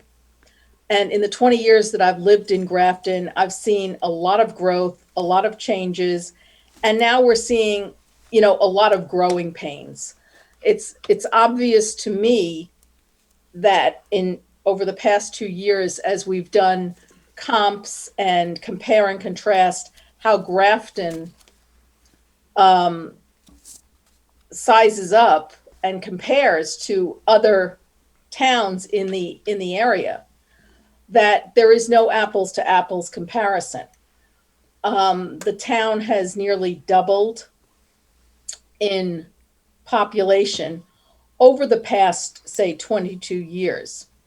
Now, it's also obvious that unlike Shrewsbury, Westboro, or some of our other surrounding neighbors, that we don't get a lot of we don't have a lot of commercial tax money coming in. And that has to change.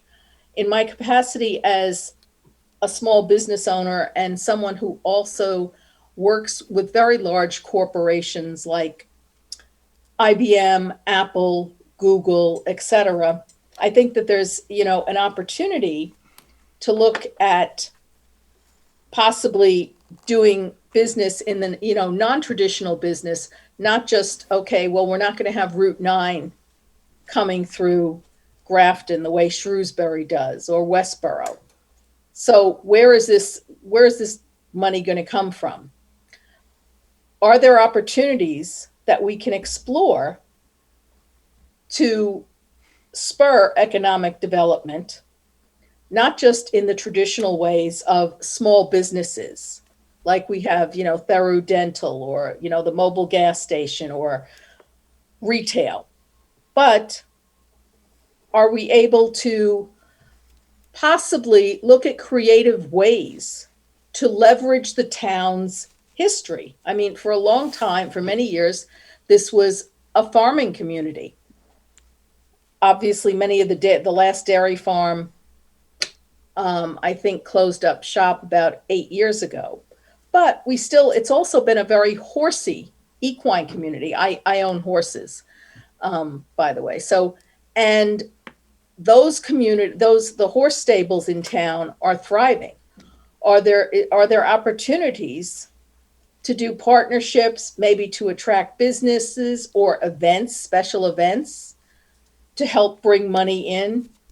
Are there things that we can do with high technology firms that that may or may not have a presence here in town physically, where you'd put them, but creative ways to develop that, and also look to get possible grant money, et cetera, and forge new partnerships and alliances. So I just think that there's a lot that we can do and should be doing, since I think we have to get creative and think outside of the box, basically. All right. Thank you very much. Does any of the board members have any questions? I don't have a question for Laura, but just a technical question on the appointment. And this is certainly no disrespect to you, Laura. I know you're a business owner. I don't know if our charge, do we need to have like a brick and mortar business in order? We do need to have, the opening is for a business owner. Okay. Yep. Okay. Okay. And she is a business owner. Mhm. Okay, great. Just making sure. Yes, I've had my business, Information Technology Intelligence Consulting Corp., I know that's a mouthful, ITIC, has been in business now since 2002. Thank you. Any other questions from the board? No. Okay, entertain a motion. I move the board vote to appoint Laura DiDio to the Economic Development Commission for an indefinite term. Second. Motion made second. Any discussion on the motion? Thank you for coming in. Thank you, Laura. Never gonna let Thank the appointment you. go by. Just not gonna do it. Any further discussion? Hearing none. All those in favor? Aye. Declare the motion carried. Thank you very much. Appreciate it. Thank you. All right, before we go back to affordable housing, we have appointment here for Council on Aging for June, Enos. I don't believe she was gonna be able to make it tonight, but Nope. she's very interested. Yep, and I got a letter here, or there was a letter, did we Yeah. get a letter? from- Barb Connolly had Spoken to her? given a thumbs up. Yeah, and said that, I don't remember where I read it at this point, but yes, I remember seeing that as well. does any of the board members have any questions? If not, I can entertain a motion. I move the board vote to appoint June Enos to the Council on Aging with a term to expire on June 30th, 2024. Second. Motion made second. Any discussion on the motion? Hearing none. All those in favor? Aye. Aye. So the motion carried. So before we go back to affordable housing trust, I want to ask the board, I know we had one member who wanted to and showed an interest. I'm curious about how this board wants to proceed, if it wants to delay or if it wants to go ahead and make an appointment tonight to affordable housing, giving Ms. Pitts an opportunity to present, or do we just appoint and move on? I would like to appoint and move on. Anyone else? I agree. Okay, okay, going back, is there any discussion on candidates who came in tonight? And the board's feelings? Yeah, can I start? Go ahead, Doreen. Just speaking off the cuff here, I want to thank everybody because I feel like we got some great candidates and well-rounded, different backgrounds, lots of education and experience, and I'm just thrilled that this is a hard decision to make. So thank you to everybody. For me, I feel like the two strongest candidates are Ed and Brittany, just based on their depth of knowledge about Grafton, the particular projects that we're working on.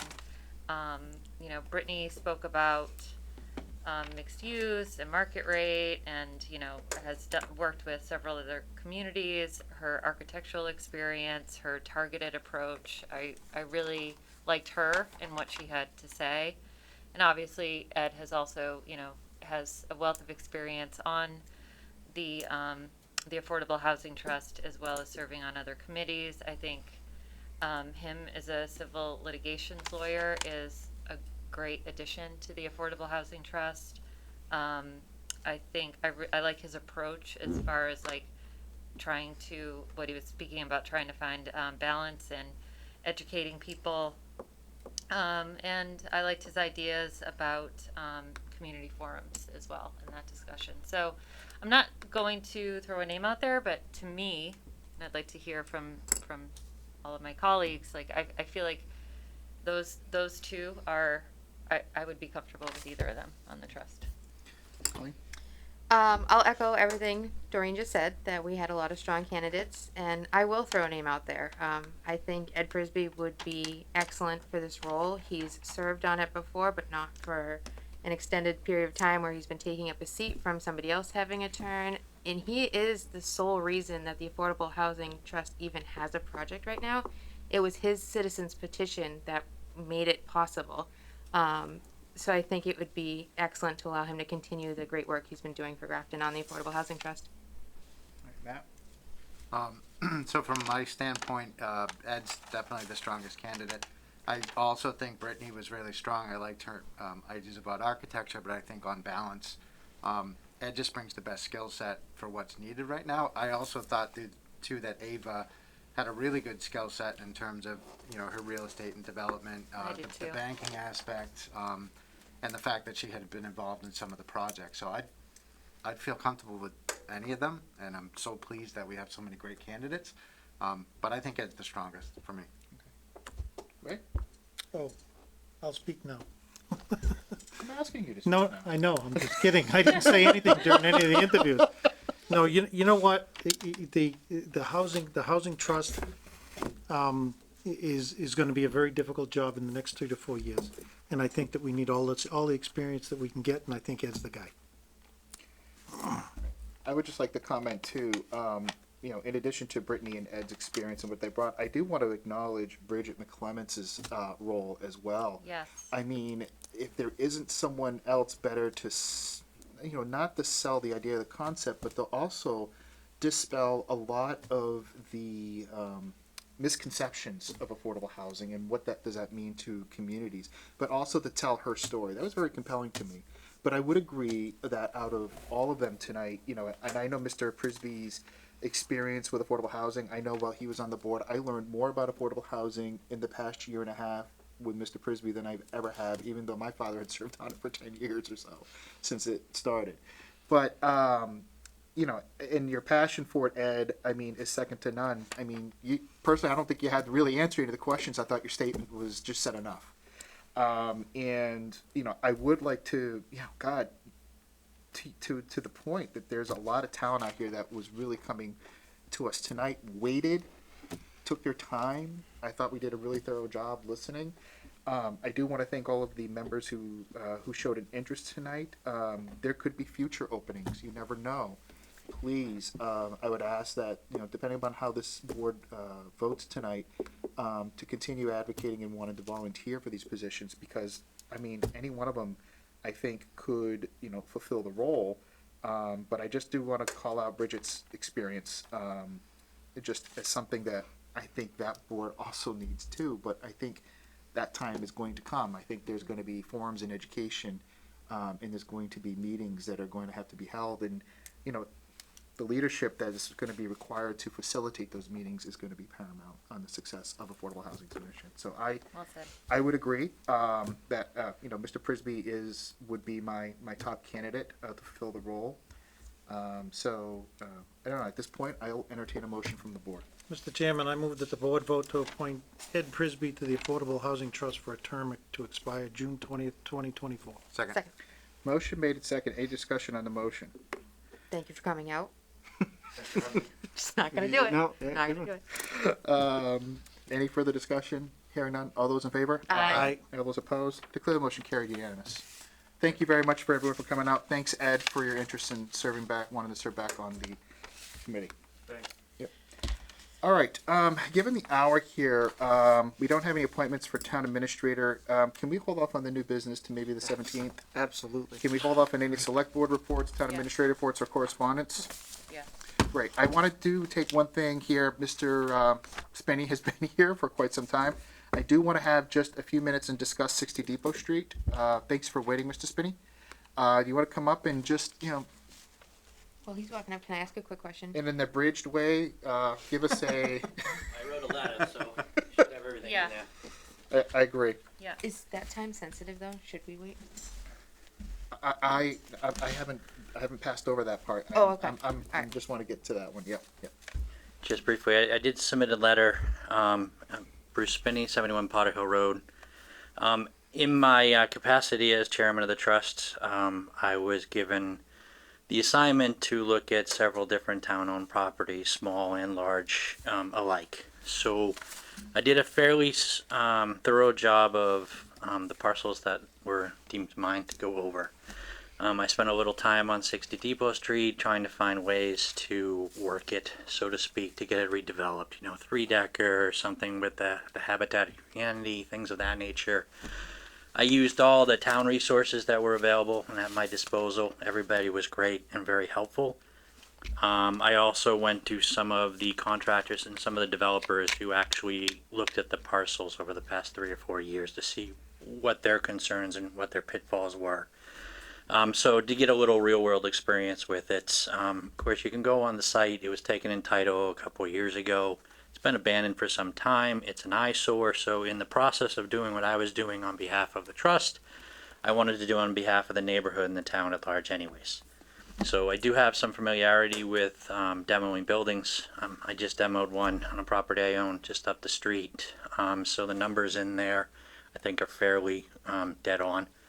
I think you might find that they're it might be a little bit more expensive on the municipal side than the private side, like everything is.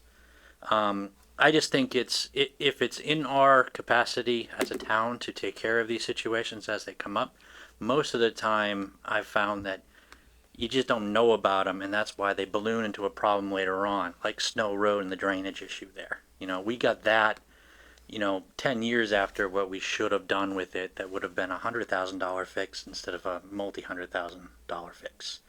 This is something that I think, given time, it's an eyesore for the neighborhood for one. There are businesses in that area. People drive by it all the time. It behooves us just to knock it down. Funding and stuff like that. I have some ideas, but that's really not for me to decide. That's for you. I just want to make sure, seeing that I did all the effort to figure out what could happen with it, that I at least followed through instead of just leaving it. Because if I left it, 10 years go by, some kids get in there, or something happens in there and the place burns down, I should have, made sure that I followed through on everything that I was doing back then. So, I just came to have, if there's any questions, for me and where I was at with the thing, I'm here. Yeah, Doreen? 2 quick questions, and I think you answered one of them for me earlier, Evan. So, one, are there any other properties in town that are in the same predicament that you know of? I know specifically you were looking at, this for Depot Street for Affordable Housing Trust. I just want to know if there's, 0 more or 20 more that we should be looking at, and I don't know if you've come across any other ones. And So I haven't personally Okay. come across many. Okay. This one happens to be kind of unique, and just by, I happened to find out that it was taken in title. everybody knows it's been there. We drive by it all the time, but nobody really knows what happens with these things sometimes. Right. So I just got it through the rumor, and then I put it on the agenda for the trust and said, hey, here's a parcel that maybe we can do something with, and I investigated. I know there's going to be a few more out there. The problem is that, like, when you take property like that, it doesn't come through the normal channels, so it's not going to come across your desk, you know. So you take something by eminent domain or something like we did behind the railroad to fix the culvert or something like that, it gets before the board. This type of thing doesn't. So it sits there and it doesn't really change hands in a very public way, and it was already abandoned. So the other parcel that we did maybe 3 or 4 years ago was right next to the where the temporary library is. And so that we got some knowledge that there were people in there and that it was in disarray, and that came through the building inspector's office. So, if it doesn't have a problem and they're not going in, you're not really going to see it. So it might be worth exploring, going down to the assessor's office and see, the collector's office rather, and seeing where, some of these properties are falling out. And then if you see one, checking on it.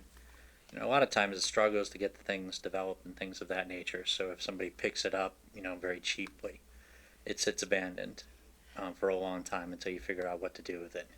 Right.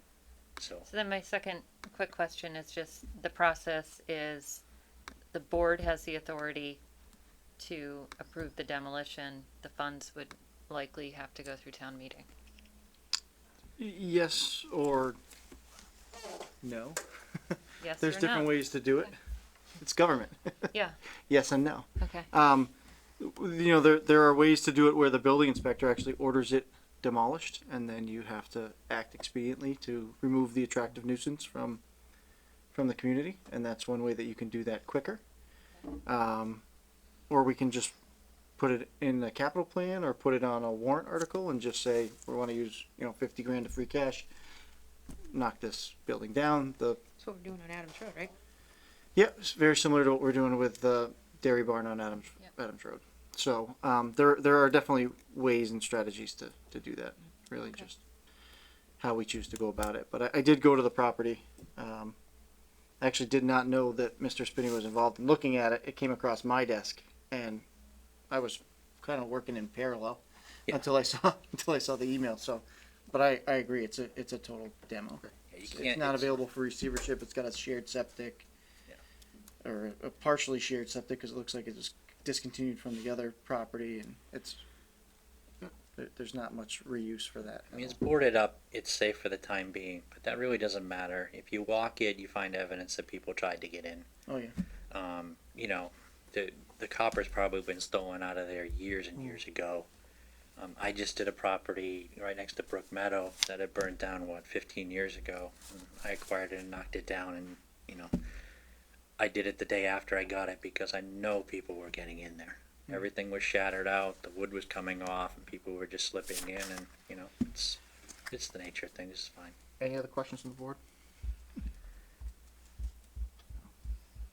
All right. Thanks for having me. I appreciate it. Thanks, Bruce, for all the work. Leave it and in your due hands. diligence you did. Appreciate it. Yeah, Jen. Yeah. Before we go any further, do we have to act on Sunflower Shanty tonight?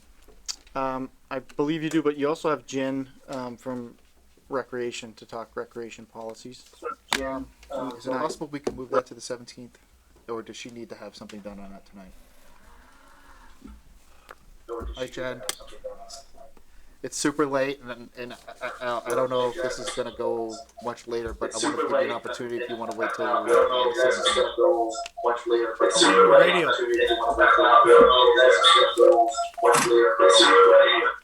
My God, is that how I sound on that? Yes. Jeez. Wait. That was a quick response. Hi, Jen. How are you? Can you hear us okay?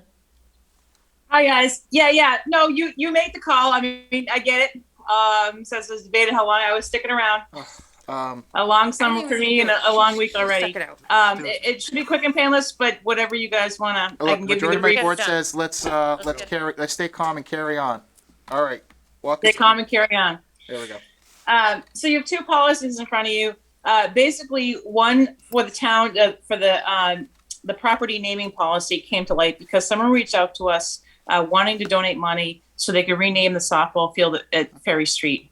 And looking into the fact that we didn't have anything in place, we wanted to create something. And then I came across and learned that there is a town naming policy that you guys have adopted, but felt that the Recreation Commission, that we would maybe have some sort of subset. So people looking at our facility specifically, and that we be able to evaluate that and submit recommendations to you. So I don't know how it will completely be adopted in that world, but that we would, have that conversation first and submit to you our thoughts on that under your current policy. Does anyone have any questions on the naming of the fields, Colleen? I do. So in part of the policy, it says the Recreation Commission reserves the right to reject any proposal that does not meet this policy. Will those proposals still make it to the select board, or does it just kind of end there?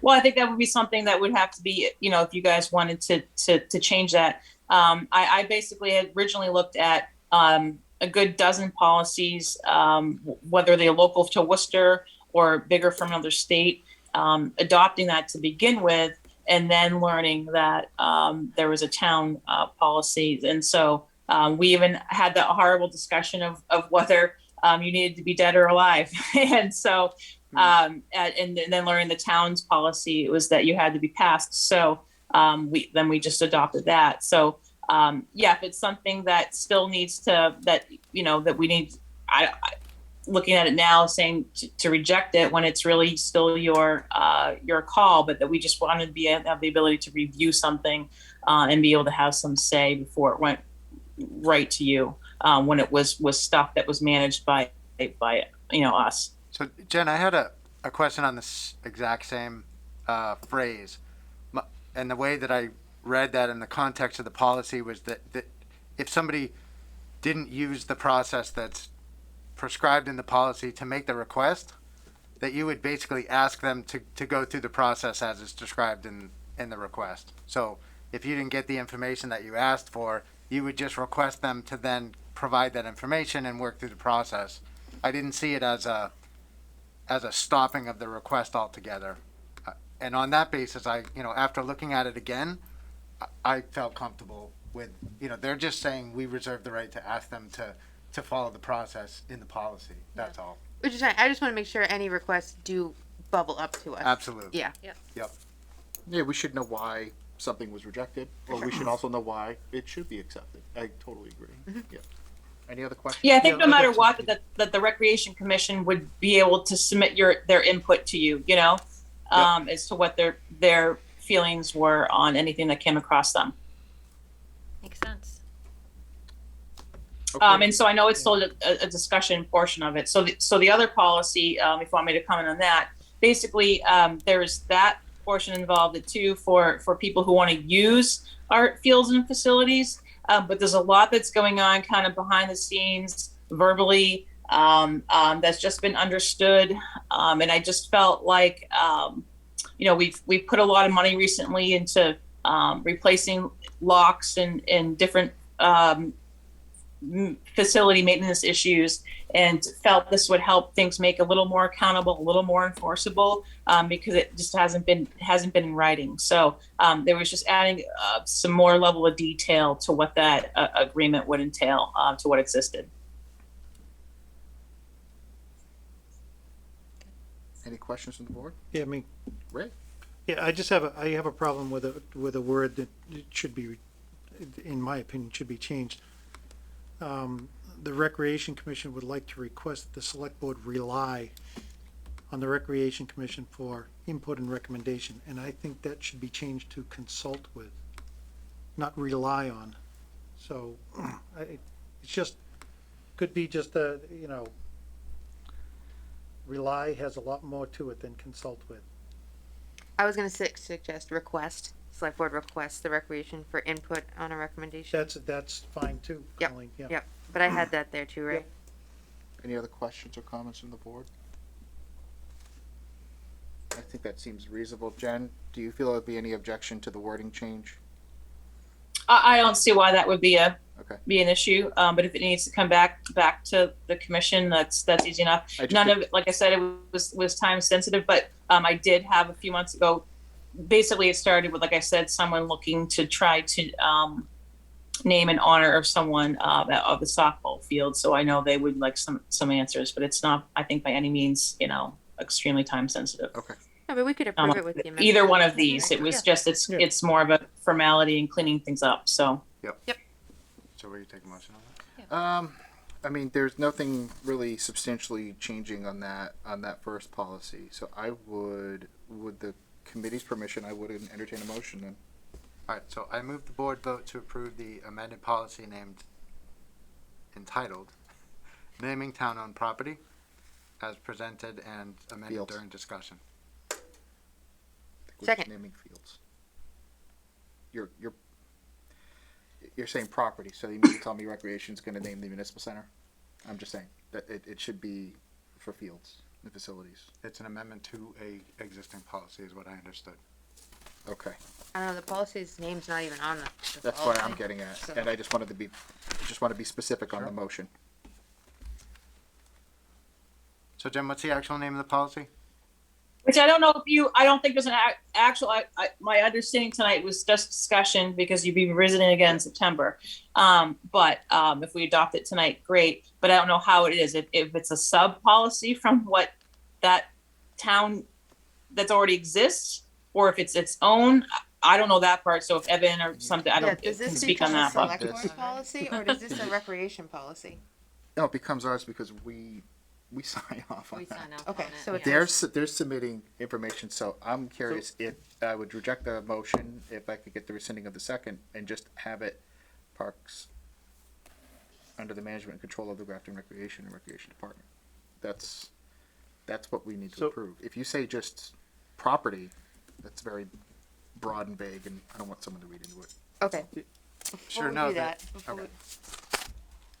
Do you, so Jen, was your intent to get these voted on tonight or just to review with the board? No, Just to well, review. to vote on it in general, but from Joanna, I understand that it was still just a discussion and you guys were voting on policies later. So one thing I might suggest is if these are gonna be select board policies, that Will and I take them and put them into the correct format that we use, and then give them names so that you're voting a specific policy. I like that. And make the Does that work? amendment Yep. suggestion. Makes sense. Yeah, We'll make that tweak. Great. Will's making the tweak right now. Will you rescind your motion? They don't I'll- want to rely. I'll watch the Mr. video. Chair, I'll rescind my motion. Person is So will I, seconded. Will. Would So- the second person is seconded the motion rescinded, please? You get a second was that me? rescission. I guess it was you, yeah. I can't remember, so yeah, I rescind it. Thank you. Rescind it. Okay. So Jen, Will and I will work on putting them into the format that the board uses, and they can vote it at their next business meeting. Sure, like I said, I don't know if it was standalone or some sort of sub from what existed and how you guys were going forward with reviewing of all that, so Yeah, thank you. we're kind of trying to get real tight with our policies, so I think this is the way to do Right. it. Okay. Cool. Like how I jived it up a little bit there. Thanks, Jen. Thanks, Thank Jen. you. Thank you. Thanks, Jen. All right, and next up for discussion, is there anything else that we need to go over with recreation? No, we're good? No. All Jen. right, so Sunflower Shanty at Holden Farm. So it's on our discussion tonight. Yep. They're seeking licenses for the dates that are in the packet. That is, I'm so out of order here, that's why, I'm like, You're good. do you want me to? I don't know, that's debatable. 9B. So this is not over 30 days, so Well, it in theory is. So we dealt with council this week on this. So Sunflower Shanty, you already authorized 30 days. yeah. What the law allows is that they can then use a different employee of the same company to apply for another 31-day liquor licenses. So that's essentially what they're doing here. It's a different applicant, same location, but that is allowable under the law. So we're gonna agree to this year, and I know we talked about the first one about next year is whatever it is that they're gonna do, they're gonna have to apply for a liquor license or some type of, we can't keep doing this. Right, well, yeah, I think that would be up to the, Yeah. for the board to discuss whether they go Yeah, for some kind of next seasonal year. thing or something. Softball used to do it. Softball used to do it? Yeah, men's Oh, out softball. on, Creepy Hill Road? At both, that one and down at the Ferry Street. Oh, really? Yeah. Yeah, I mean, the flea market does something similar. I was just thinking it's easier for them. Yeah. I agree. We gave them the whole summer. Yeah. Yeah. Yep. So, I mean, I think, if you're going to approve it, I would just say, you move to approve the licenses as written in section 9B. I don't have anything in my packet.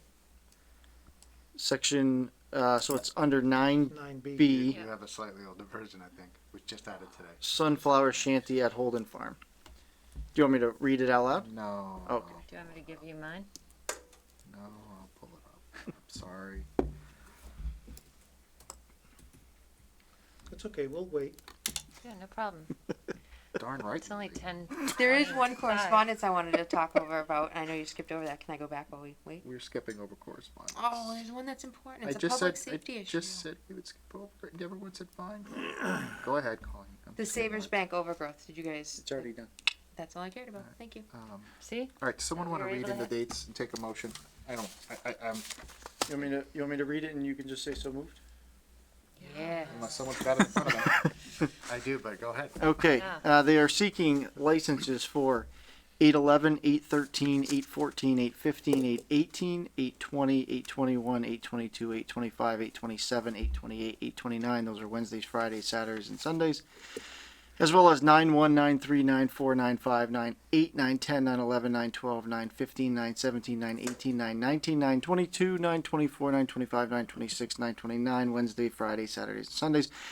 And also 10-1, which is a Friday. Chief Crapo has stated he has no concerns with no concerns provided and the proper tip certifications are in place. The chair will entertain a motion to that effect. So move, seconded. Any further discussion on the motion? Hearing none. All those in favor? Aye. All those opposed? Declare the motion carried. Okay, we got 3 sets of meeting minutes, and we're gonna not have executive session tonight. So do I have a motion to accept January 8th, 2019 meeting minutes? I move the board vote to accept the meeting minutes from January 8th, 2019, June 15th, 2021, and July 20th, 2021 as presented. Can we just separate them out? Because I'm going to abstain from the first one. Okay. Then I will rescind my motion. I'll make a new motion.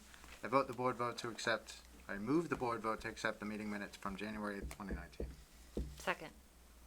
Motion made and second. Any discussion on the motion? Seeing how none of us were present for that meeting. We all abstain. Okay. Understanding that because we're the current board, we We have have to to. get these approved, okay? This has been a recorded meeting, so just want everyone to be aware of that.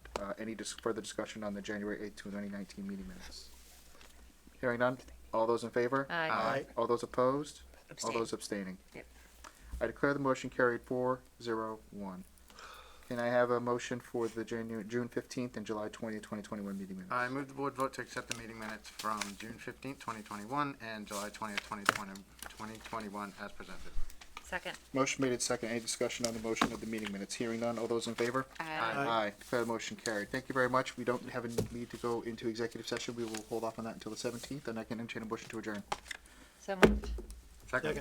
Motion made and second to adjourn. All those in favor? Aye. Declare the motion carried. Thank you very much, everyone. Thank you for everyone who came out tonight. I know it was late, 10:27 for those people who had bets going on. Thank you. Have a good night.